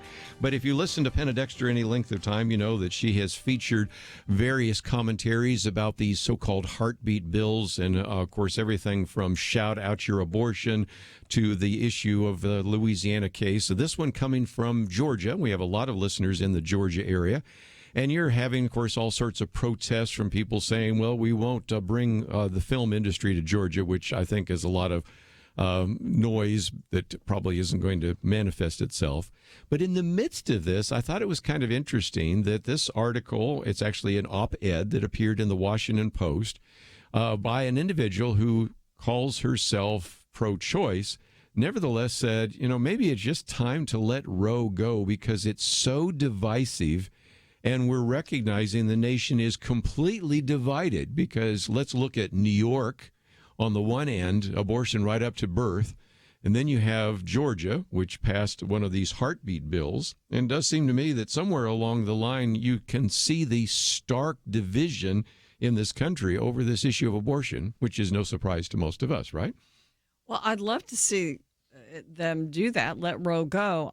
Her arguments were interesting in a sense, and she says she's pro-choice, and she kind of laments the judicial wars going on with regard to this, and she says it's poorly reasoned, which we've known ever since 1973. We've known that it's badly reasoned, and it was just such a, and then it's been scientifically proven that some of the arguments that were used then were wrong too. But she says the biggest problem with Roe is that it's given us the most egregious abortion laws. Yes. We're among the countries in the world that allow the latest term abortions. And so that's bad too. And yet I haven't seen her out there, with the 5-month abortion ban trying to support that or anything like that. So, I'm just not sure. Some of these reporters try to kind of go down the middle, and I know the Washington Post has certain people like that. But it is interesting that she said that. And she said it might have been reasonable at some point to hope that eventually pro-lifers would accept that Roe is, as liberals are fond of saying, settled law. And thank God we didn't do that. We've been fighting Roe versus Wade since the beginning. It's been, I think, a big surprise to the left that it's actually galvanized support against it rather than allowed people to accept it. I hope the same thing happens with same-sex marriage, but I don't know if it will. So anyway, she says paradoxically, the way to make abortion less contentious is to throw the matter back to the states so that people can argue about it. And, of course, that would be great. There are going to be some states that are going to have full-on abortion, like New York, but there are other states that are going to ban it, like Alabama is working on trying to do, even as we speak, even before Roe is turned down. I think she's right about that. It should go back to the states where it was before Roe. And I do think that some of these new Supreme Court justices are willing to consider that. Kelly, what do you think? Yeah, I think we're going to, who knows what's going to happen with regard to who leaves the court, when, and all that. But I think it's highly likely that Roe v. Wade is on its way out. Mm-hmm. And my main question to people is, in the pro-life community, is, are you ready for that? Yes. Because now it's going to go to your state, and it's not being decided by other people, it's being decided by you. And so you've got to, really marshal the resources in your state legislature to, not lose that battle. Are you ready for that battle in your state? But it's obviously what should happen. It's not in the Constitution. Anybody who's being honest can read the Constitution. There's no right to an abortion in the Constitution. So as a result, it's not covered by the Constitution. It's up to the people. And that would mean each of the states, this battle would occur. And if it were to happen tomorrow, are you ready in your state? Is somebody ready? That's one of the things I wonder, because I think it could be one of those deals of, yeah, we won, and then like, oh, what? We won? What does that mean?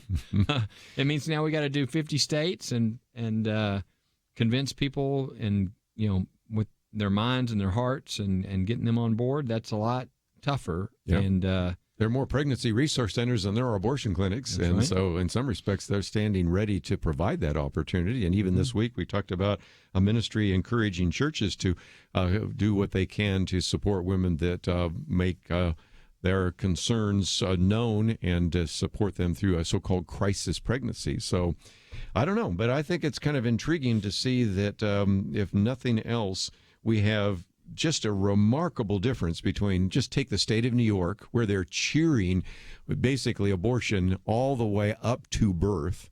and then in Georgia, and of course they were going to have a case here in the state of Texas. I don't know if that's going to make it now, but and other states which would actually have abortion illegal after you have a heartbeat that is identified. So here we go. It's going to be an interesting set of battles. And one of the arguments that David French made, and we talked about this before, is some people say, well, why these extreme bills? You know they're going to get struck down. Well, I think it sends a signal, don't you think, to the justices. If the only kind of bills we're passing are informed consent, a 24-hour waiting period, they might say, well, why do we want to overturn Roe versus Wade? The only thing they're asking for in the states are just a 24-hour waiting period. So when you pass these bills that say, no, we recognize there is life in the womb, I think you send a signal to the justices, don't you think? You do, because a heartbeat bill, and I think what precipitated this discussion is because Georgia, actually, the governor signed a heartbeat bill, Governor Kemp, in the state now. And, of course, that's causing the left to go crazy, and it probably will be challenged as other heartbeat bills have been. But heartbeat is usually able to be heard about 6 weeks along. And, you know, most people know they're pregnant by then now because of all the early testing that's done. But I know when I was having children at 6 weeks, I didn't even know. Right. So, you know, some people are saying, well, that's not fair, that we wouldn't even know. We wouldn't have been able to take action before this time. But I read a great piece in the same paper, Washington Post, I think it was over the weekend, George Will wrote it. And he said, heartbeat bills are wholesome provocations in the abortion debate, which is exactly what you're saying, Kerby, that to begin to talk about this, he said they are wholesome provocations. One of their aims is to provoke thinking about the moral dimension of extinguishing a being with a visibly beating heart. He also makes a point, because a lot of people say, well, they'll say, I'm for abortion up to viability. Well, even a baby that's 6 months old isn't viable. If somebody doesn't take care of that child, then they're not going to survive. So that's kind of a bogus argument in a sense, although everybody seems to accept it now. It's not a good argument. So, you know, it's good that we're having the discussion. And I will say some states are preparing themselves, I think. I think the states that are passing heartbeat bills are preparing themselves for the downfall of Roe. And I think states that, like Alabama, that passed this bill where doctors can be punished criminally. Well, they haven't passed it yet. They're trying to pass it for doing abortions. That's a strong bill. And if that passed, of course, it would be challenged, but certainly would be talked about. And it would bring the subject to the public's attention. And that's important now. More and more states should pass these types of things.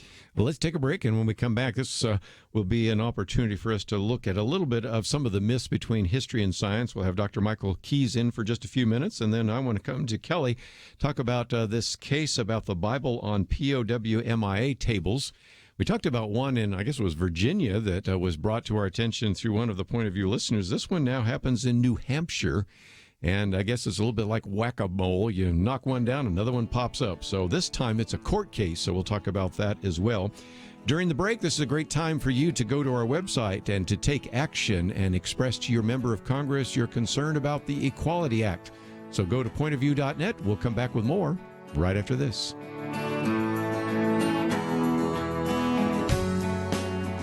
There is no more dangerous time than when things are going well. Remember Elijah on Mount Carmel? Fire came down. There was no doubt who was God, but what happened next? He went from amazing faith to a time of great fear and depression. Many Christians have been very thankful a certain Democratic candidate for president was not the one to nominate two replacements for the Supreme Court. But as with Elijah, times of great victory are also times of great danger. Moments like this are not the time to take it easy. This is not the time to let our guard down. This is a time to double down on our work in the community, to serve and pray and plan and invest in a better future. This is the time to join Point of View's Truth Team 360 to make sure today's promising gains are not lost tomorrow. Show your commitment to our future by visiting pointofview.net/team or call 800-347-5151. Ask to join the Truth Team. Pointofview.net/team and 800-347-5151. Point of View will continue after this.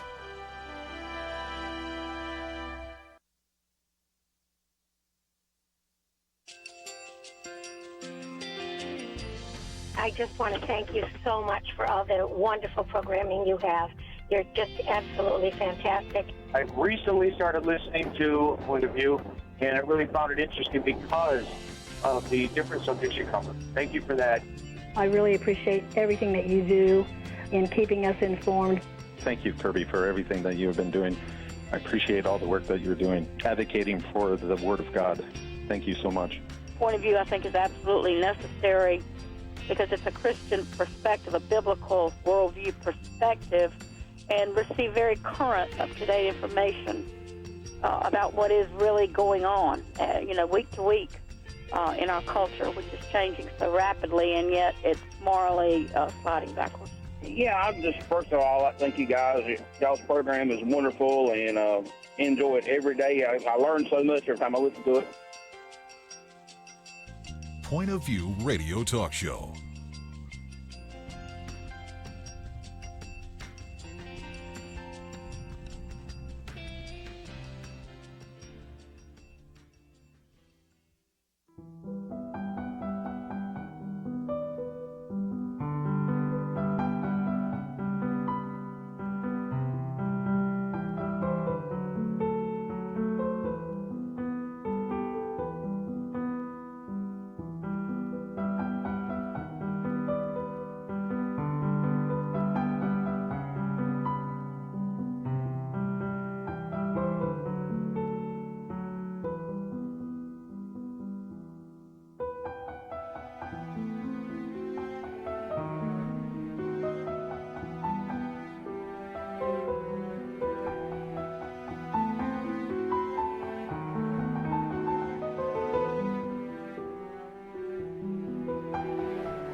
Hi, this is Kerby Anderson. Each day we take on the tough issues and provide a biblical perspective to them. The topics we cover are wide-ranging: apologetics, theology, prophecy, creation and evolution, intelligent design, marriage, family, child-rearing, the millennial generation, friends and society, politics, economics, business, religious liberty, the Constitution, public policy, foreign policy, military policy, tensions in the Middle East, abortion, homosexuality, pornography, sexual ethics, media, technology, history, and America's godly heritage.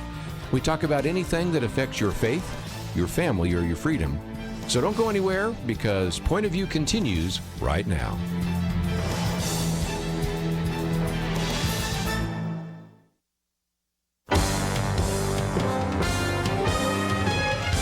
Across America, live. This is Point of View.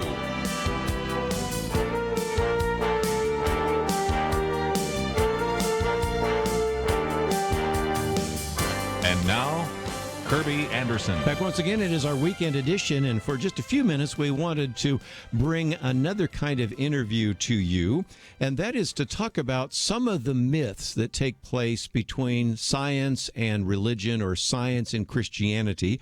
Of course, when Kelly Shackelford is here, we talk about the myth of the separation of church and state, but we have a lot of myths related to science, and that is that people believe that the earth was flat, or that the Copernican revolution is one that took away the significance of human beings, or that the Middle Ages was a dark period in history, or whatever. And we're going to try to take on a few of those very quickly in the short time that we have, because we are privileged to have in studio with us Dr. Michael Keas. He's a senior fellow at the Discovery Institute, a former Fulbright scholar, individual that has his PhD in the history of science from the University of Oklahoma. And if you've ever watched science, and of course, 2 of my degrees are in science, and I love science documentaries, but when a Carl Sagan on Cosmos, or more recently now a Neil deGrasse Tyson makes a statement, you go, well, it must be true. Or Bill Nye, the science guy, makes some of these statements. You go, well, I don't have an answer to that. And the good news is there is this new book out, which I've been familiar with. It's called Unbelievable by Michael Newton Keas. And we have information about it on our website. And Dr. Keas, it is just great to have you in studio with us today. It's fine. It's great to finally meet you in person, Kerby. Well, and again, some of my colleagues have actually taken some of your material and produced it on other radio programs. So you're getting a fair amount of exposure. But even for the next couple of minutes, let's take some of these issues on. And one of the easy ones might be first to look at this idea that the Middle Ages were the Dark Ages. Now, we've had Dr. Rodney Stark on this program, who you quote, pointing out that actually some of the most significant scientific advancements really took place during the Middle Ages. But you have a whole chapter in your book, and that's one of those myths that you really debunk, isn't it? It is. One thing that Christians invented, it's called the university. Yes. Pretty important institution. And interestingly, during the Middle Ages, about a third of the curriculum was devoted to science and mathematics, which is a higher percentage than what the ordinary college major would get today, unless they're specializing in science. So, and of course, we're talking hundreds of thousands of Europeans that were educated. Sure, there were earlier institutions of education in antiquity, but this was a broad cultural movement, voracious appetite in translating original treatises from Greek into Latin, which was the sort of the English of the day. Yes. And so it really was a flowering of learning, and it was under the care of the Christian church. The church officials did not micromanage the universities, but they supported them, and largely those who worked in them drew from a Christian worldview to articulate what they thought about the world. You know, I was thinking one of the problems that our atheist friends have is that they try to say that Christianity actually is ruining, and religion is ruining science, and that's the so-called new atheists. But, you know, I wrote a book, it's hard to believe it's a third of a century ago, with Dr. Norm Geisler, you know, and we spent some time talking about origin science and the whole issue of intelligent design. But we had a whole section here pointing out that virtually almost all of the pioneers of science, and you talk about this in your book, were Christians, or if they weren't Christians, they were at least theists. And it seems to me that the argument that they're making is that science is being destroyed by religion. I think it's the other way around. If it wasn't a belief in the fact that there was a creator God and that intelligent individuals could think God's thoughts after him, we wouldn't have the scientific method in the first place, would we? Indeed. In fact, Kerby, the last phrase that rolled off your lips there, thinking God's thoughts after him, that's a paraphrase of something that Johannes Kepler, said, that basically, and I'll sort of give another sort of paraphrase of the context. He said, he expressed his belief that we can understand the world. It's intelligible because God made our minds, God made the world, and because God is rational, and in fact maximally rational, that mathematics itself comes from the mind of God. Yes. And so as he was discovering these mathematical rules, including the 3 laws of planetary motion, he said that because we're made in God's image, we have the ability to, and here's the quote, think God's thoughts after him, right. often paraphrased in the way that you just said. Well, that's where I picked it up. And of course, you talk about Francis Bacon. Again, when you talk about individuals that created the scientific method, science really arose in the Western culture because of a Judeo-Christian foundation. Is that a fair statement? Yes. I mean, there were, of course, numerous precursors to what we call modern science. And ancient pagan Greeks were responsible for some of that, of course. But the full ingredient list for science included attention to experimentation, and that had a Christian root to it, in that since God is free, he could have made the universe many different possible ways. And so there's not just one way the universe must be, which was an Aristotelian perspective on this. So you have to go out and try. For example, Kepler tried multiple closed curve figures besides the ellipse, which was the one that eventually fit the data best. Mm-hmm. He tried other like egg-shaped figures that had mathematical properties that were interesting and had their own beauty, but it was only the ellipse that actually fit the massive data that he inherited from Tycho Brahe, another very famous astronomer who was also a Bible-believing Christian like Kepler.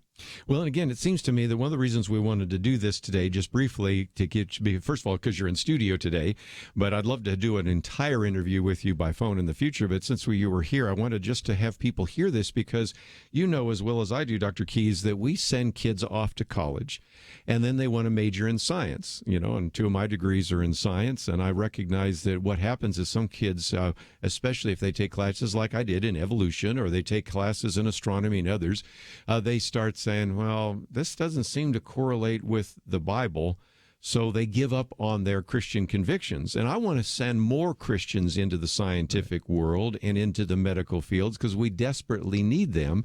But one of the reasons that they sort of sometimes give up on their Christian faith is because they buy into one of these 7 myths in your book, right? Exactly. After teaching astronomy and biology for a quarter century to college students, and after running into these myths time after time, I thought, it's really time to go public with this and get the message out to a broader audience. Some of these, false stories have been debunked in other venues, but finally to collect like the 7 most pernicious myths, right, and to systematically just take them down, and that, like you say, it removes barriers that people of faith have to the sciences. And actually, some of the greatest discoveries were made by people who were not just motivated personally, but actually guided substantially by a Christian theology to make these wonderful and time-tested discoveries like Kepler's 3 laws of planetary motion. We're going to take a break, and when we come back, we're going to spend a little more time just briefly talking about this book, Unbelievable. I wanted you to know about this. We have an opportunity for you to order it online, and you might be able to find it in your local bookstore, but if not, we have it so that you can get it in hardback, I believe in Kindle. We'll look at that in just a minute. And I wanted you to know a little bit more about Dr. Michael Keas, because this is just a great opportunity to hear from him for a few minutes, and we'll have him in a follow-up interview in the future. But I want to come back and talk about Copernicus, the Copernican principle, this pale blue dot that Carl Sagan talks about, and then also we'll get into some of the other aspects of that right after these important messages.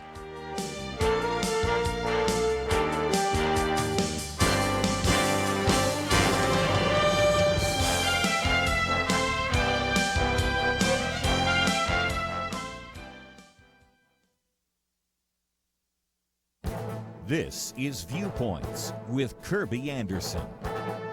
One of the criticisms of the claims of human-caused climate change is that the theory predicts everything.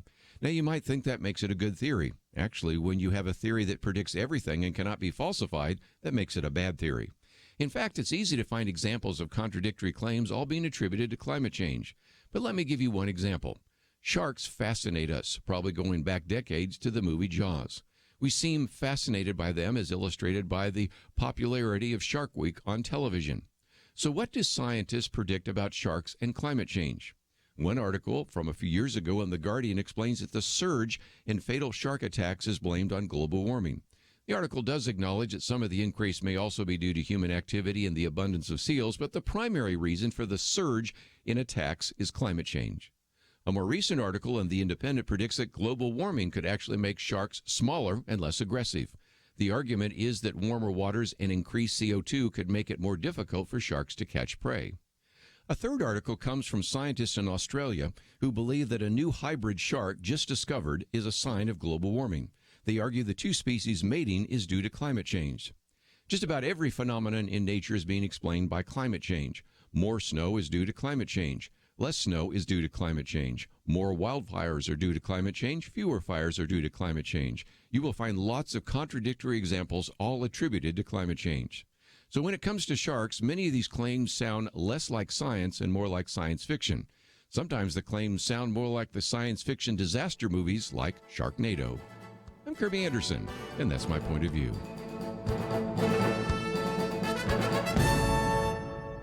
For a free copy of Kerby's booklet, A Biblical View on Socialism, go to viewpoints.info/socialism. That's viewpoints.info/socialism.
You're listening to Point of View, your listener-supported source for truth. Weekend edition, we're going to continue for a few more minutes talking about this new book, Unbelievable, and then we'll get back to some of the issues in the news. As a matter of fact, we're going to have Kelly Shackelford talk about one of these important court cases that's coming up having to do with the POW-MIA table, and we'll get into some of that, and Penna Dexter will be with me as well. But we have, for just a few more minutes, Dr. Michael Keas with us, an individual that is a senior fellow with the Discovery Institute, an individual that has his PhD in the history of science from the University of Oklahoma. I might also mention, of course, you've been a lecturer at Biola University, and the last couple of days we've had everybody from Sean McDowell to J. Warner Wallace in, so you're familiar with them, and also on the board of directors of Ratio Christi, which is an outstanding organization.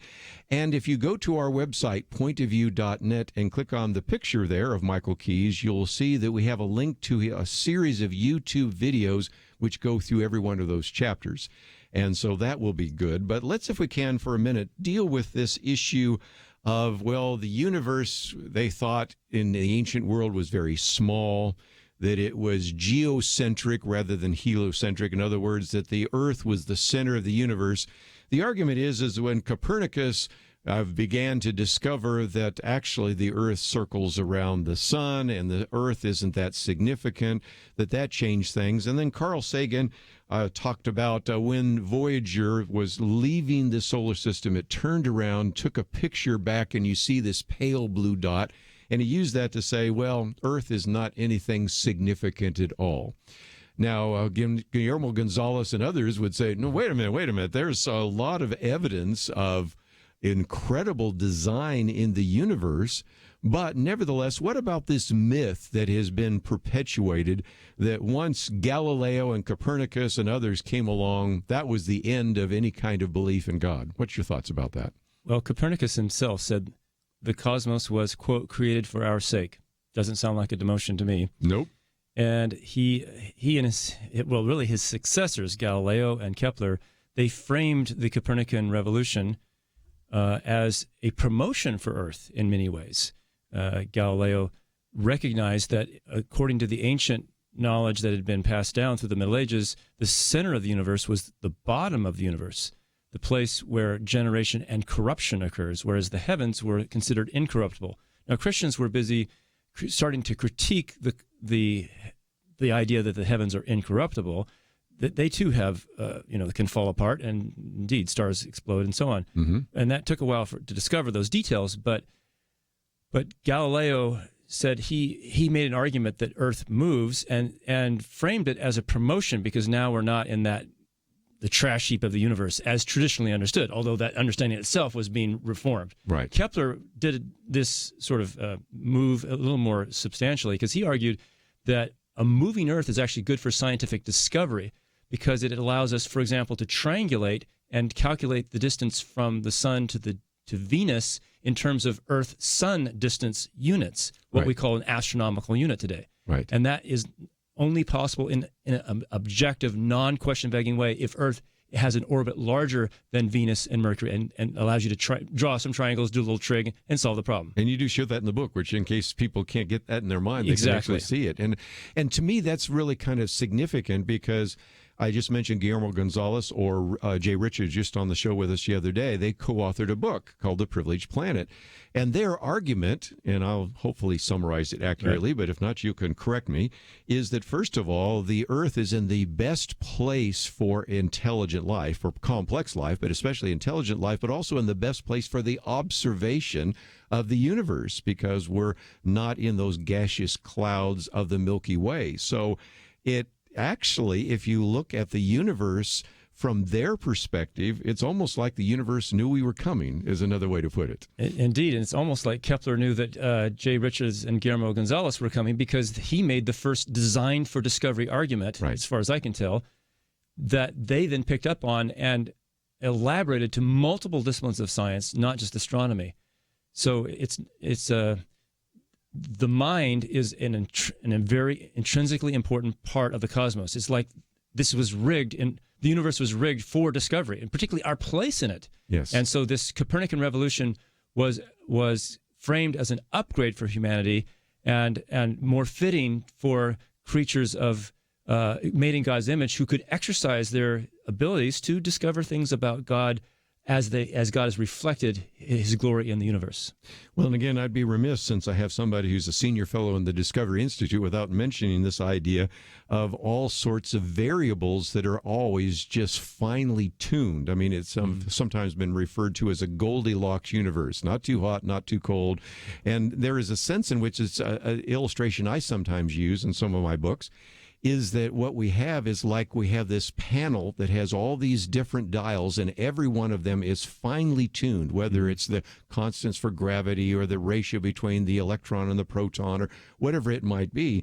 And every single one of those dials has to be accurate. A little bit to the left, a little bit to the right, you don't have a universe. Or a little bit to the left, a little bit to the right, you might have a universe, but you don't have planet Earth. You don't have whatever you have. And it seems to me that it's actually just the opposite of what our atheist friends are saying right now. The more we discover about science, the more the idea of intelligent design looks much more plausible than it may even have looked back in the days of some of these scientific discoverers, right? Indeed. I mean, these great scientists did believe in God and did believe that His design is reflected in the universe, but we have tons more reasons for believing this now than they had.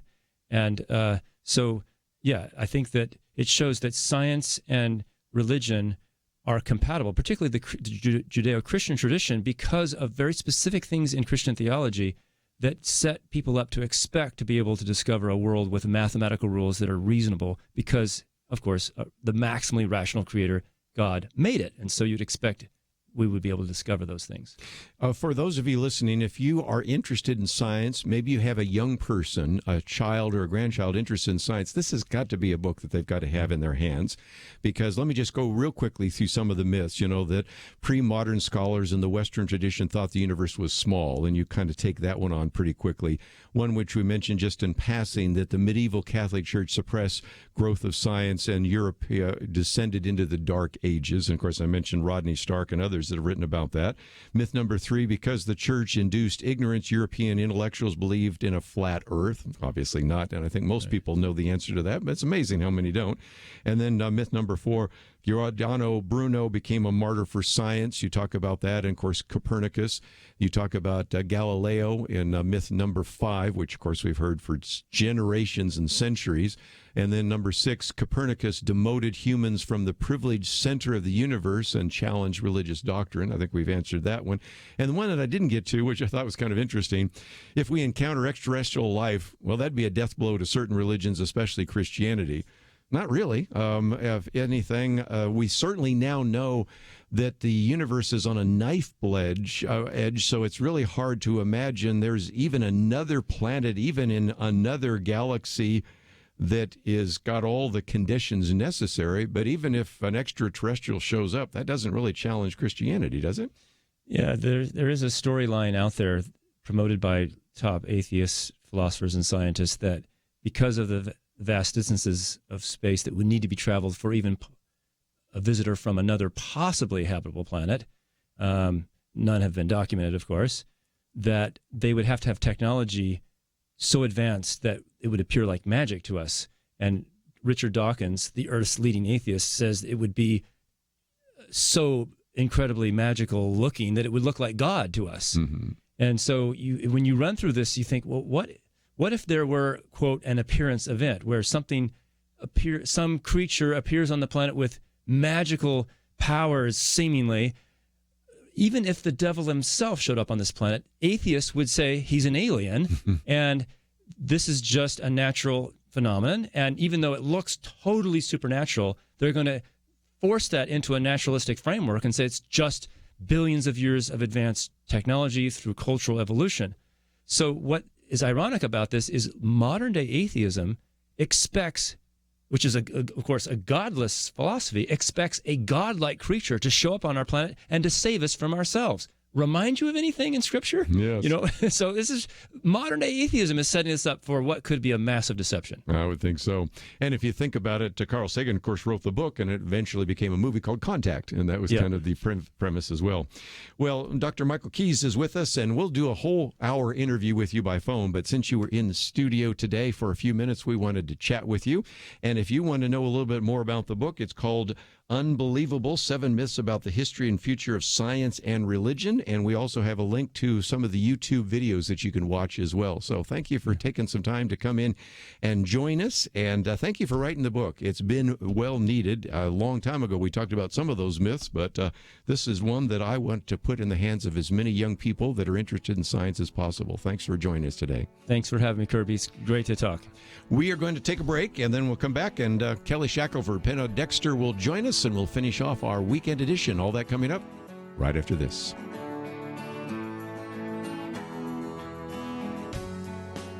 Question: do you have a health insurance plan you are not happy with?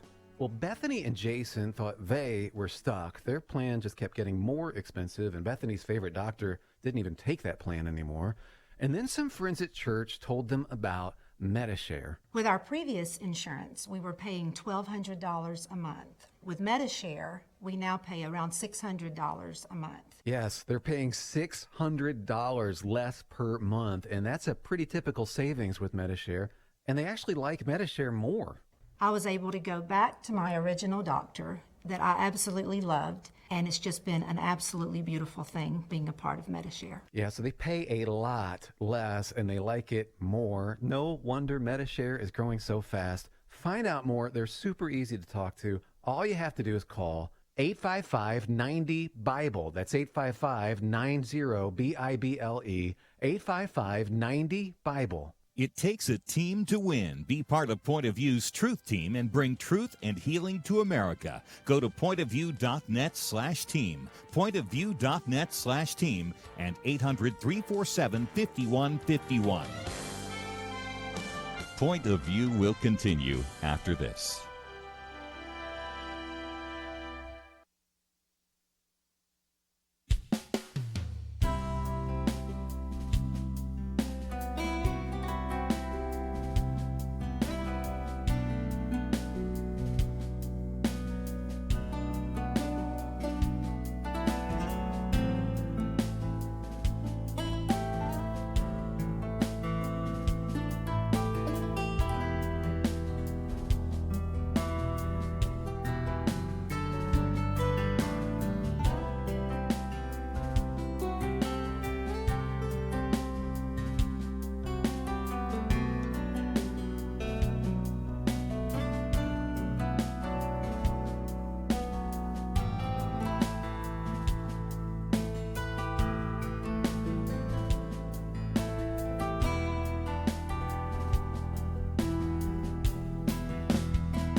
You are listening to Point of View.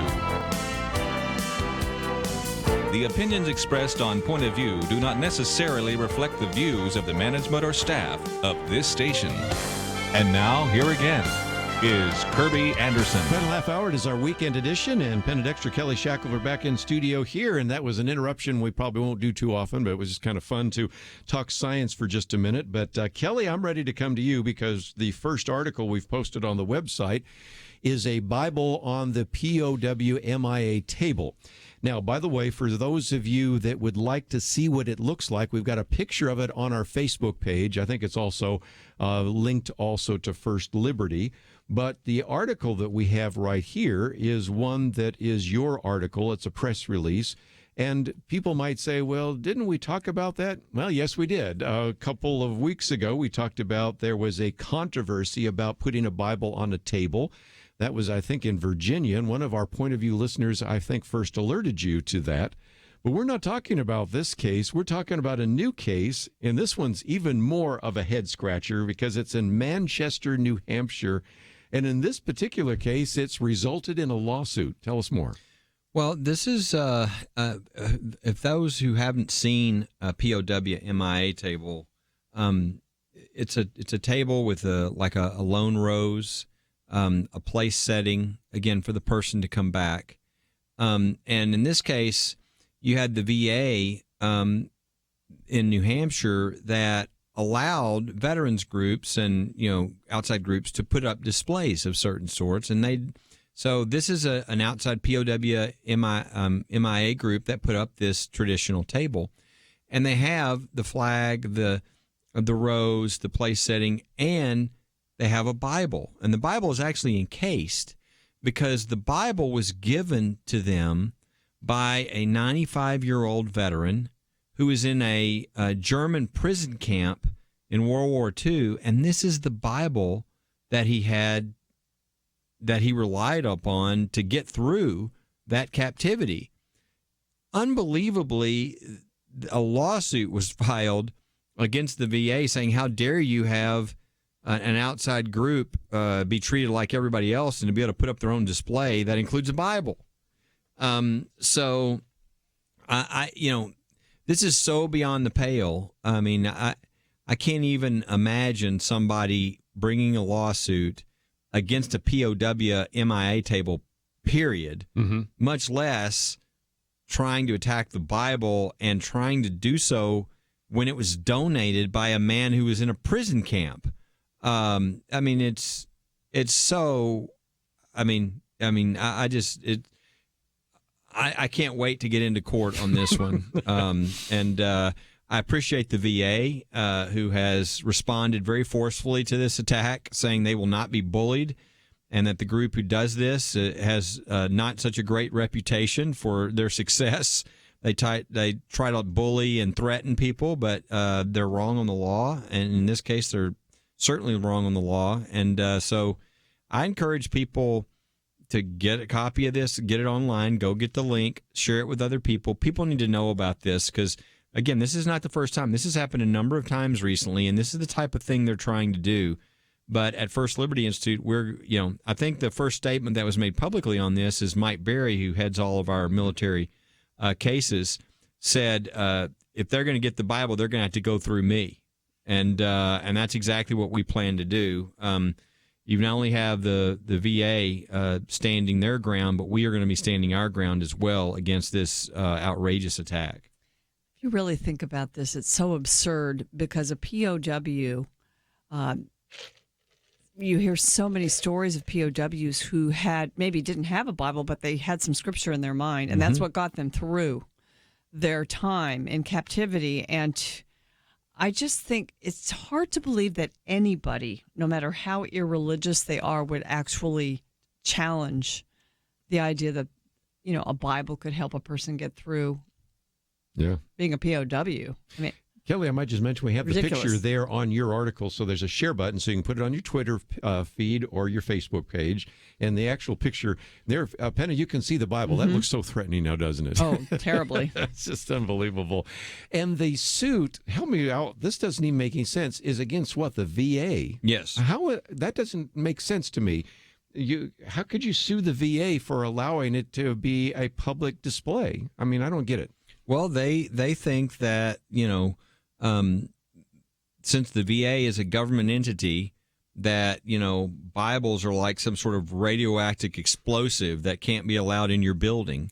I guess, they need to tackle all the people with crosses around their neck and, anything else. I mean, it's, again, it would mean, this is so ridiculous. They need to go into the National Museum of Art and rip all the Renaissance paintings off the wall because they have Madonna with Child. They need to ban all the religious music like Handel's Messiah and everything around Christmas. They need to send officers into all the concert halls. I mean, this is just it's anti-Christian bigotry. It's anti-religious bigotry, really, because it doesn't even matter. This is a Bible. It could be any religious artifact. They would say you can't have that. They say this is sectarian. That's an old trick. You can't. There's nothing religious that's not sectarian. Okay, I mean, everything you show that's religious will be some particular religion. Of course. So, and that's really what this represents. Now, in this case, this is a very particular artifact, a historical artifact, and so it makes their case even more ridiculous. But let's say it wasn't from somebody who was in captivity. Let's say they just got a Bible from the Gideons and slopped it on the table, right? That would still be fine, because what the Bible is representing in a lot of these cases is the representation of faith. You know, faith that they'll come home, faith that they'll rely upon their faith out there. And so it'd be fine anyway. But in this case, it's particularly egregious because, I mean, this guy was in captivity in a German prison camp, and this is the Bible that got him through. And the idea that would put that on a POW MIA table is totally logical, and there's no reason to attack that. Yes. Let's talk about standing your ground, because I want to give credit where credit is due. The VA could have gotten real weak-kneed and said, okay, we apologize for that. But the VA actually said just the opposite, didn't they? They did. In the very beginning, when they were first threatened, they pulled the Bible off the table to check things out. And then once we certainly gave our opinion and their lawyers were able to look at it, they put it back on. They said there's nothing wrong with this. And then when the attack came, they've been very strong in their defense, and that's a very good thing. And again, and this will be weird because a lot of times we're having to sue the government for doing. I mean, if they'd have done the opposite, if they would have, I was going to ask you that, yeah, pulled the Bible off, we would have sued them because it would have been a clear violation of the First Amendment. I mean, outside groups like this veterans group are allowed to put displays up, but then you're going to ban their displays as the government if there's any religious aspect to what they're putting up. That would be discrimination, religious discrimination. So they've done the right thing, and so the good news is the government and us both will be fighting back against this attack. There have been other cases with regard to Bibles in these POW MIA tables, and they've been solved with a letter, but in a sense, the fact that they've sued the VA is going to make it, hopefully it goes the right way and that it's settled once and for all across the country. Right. Yeah, we can get a precedent, hopefully, that will make clear that this is outrageous and has no merit. Your assignment is to go and maybe look at it and maybe then see if you can spread the word. And so we have a link so you could put it on your Twitter feed or your Facebook page. I would encourage you to send a donation to First Liberty because they're defending these kinds of issues, and it looks like it's going to be a court case. And Absolutely. I think Kelly is ready. I know Michael is ready. Oh, yeah. So it will be kind of interesting. We're going to take a break, but just before we do so, let's give people a preview. If you're listening online, you will hear Penna Dexter's commentary on Dr. Paul McHugh. And Penna, just real quickly, I know we're coming to our break, just explain who he is and why it's important, because it gets back to some of the conversation we've had about this whole idea of the Equality Act, because he's been speaking out on this issue of transgender, hasn't he? For a long time. He's 87 years old, and he was head of the psychiatry at the medical center at Johns Hopkins University. They were sort of a pioneer in doing gender reassignment surgeries back in the 60s and 70s. But he realized early on in 79, he closed that operation because he said, first of all, it wasn't, there was nothing to say that was helping people's issues, their psychological issues that were underlying the desire to be another gender. It wasn't helping them, and it was hurting in many cases. So he shut it down. It's been reopened, I think 2 or 3 years ago now, of course, and the environment we're in. But, you know, he continues to speak out and be quoted and be referenced and make some really good, solid points about the fact that anybody that presents as gender confused, they're usually doing that because they have some kind of a psychiatric problem. Instead of helping them with that problem, we are putting a Band-Aid on it, affirming their behavior and their, idea that they need to be another gender. So we're often hurting them, and we're certainly not helping them. So again, if you're listening online, you can listen to the commentary. Of course, we also print it out, and you can even receive it in your inbox if you sign up. We'll take a break. Be back with more right after this.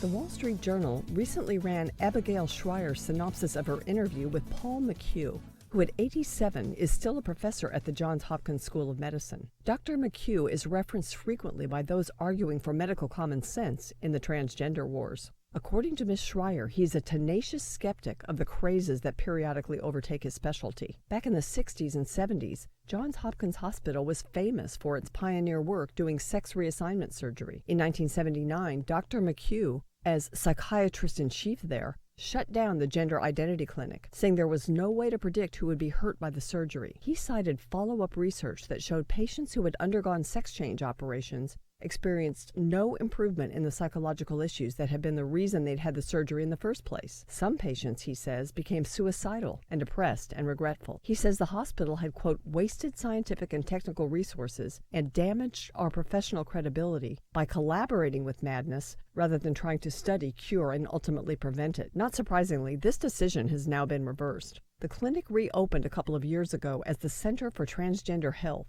calling its surgeries gender-affirming. Dr. McHugh told the Journal that he came into psychiatry believing that the field, quote, had not matured into a clinical science in which rational practices are directed by information on the cases and mechanisms of the disorders. He said every other medical discipline has that. He thinks psychiatry still lacks organizing principles.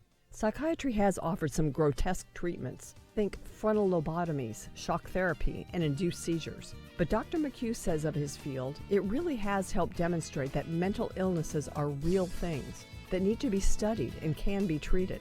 That's not happening under the medical community's current gender affirmation regime. Instead, we have the mutilation of humans, thousands of which are children. For Point of View, I'm Penna Dexter.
Now, back to Point of View, your listener-supported source for truth. Just a minute ago, we, of course, played the commentary by Penna Dexter, and if you did not have a chance to hear it, because I know some of the local stations play something else, but it is available on the website. And let me just mention real quickly that these viewpoint commentaries are available to you free of charge. If you sign up, and there is a place where you can indeed sign up, you will find that mine will actually land in your inbox Monday through Friday. Penna Dexter's will arrive on Saturday. And this one on Paul McHugh, I think, ties into something else we've been talking about, Penna Dexter, and that is the issue of the Equality Act, whether it is the sexual orientation or gender identity. I appreciate somebody like Dr. Paul McHugh speaking out on that issue, especially since he was so invested in it before. But common sense seems to just kind of fly out the window, and what's politically correct sometimes trumps any kind of logic. And I see this with the attempt right now to amend, in a sense, the 1964 Civil Rights Act. What do you think? Yeah, like one of the quotes from Paul McHugh is, again, if somebody wasn't listening, he used to be the head of psychiatry at Johns Hopkins University. He's 87, still a professor there. But he said, in doing those gender reassignment surgeries way back, we wasted scientific and technical resources and damaged our professional credibility by collaborating with madness rather than trying to study, cure, and ultimately prevent it. Wow. And, that statement, if there ever were a statement for going back to science rather than going to these trendy ideas that are out there, which we are now grappling with, that do so much damage to individuals.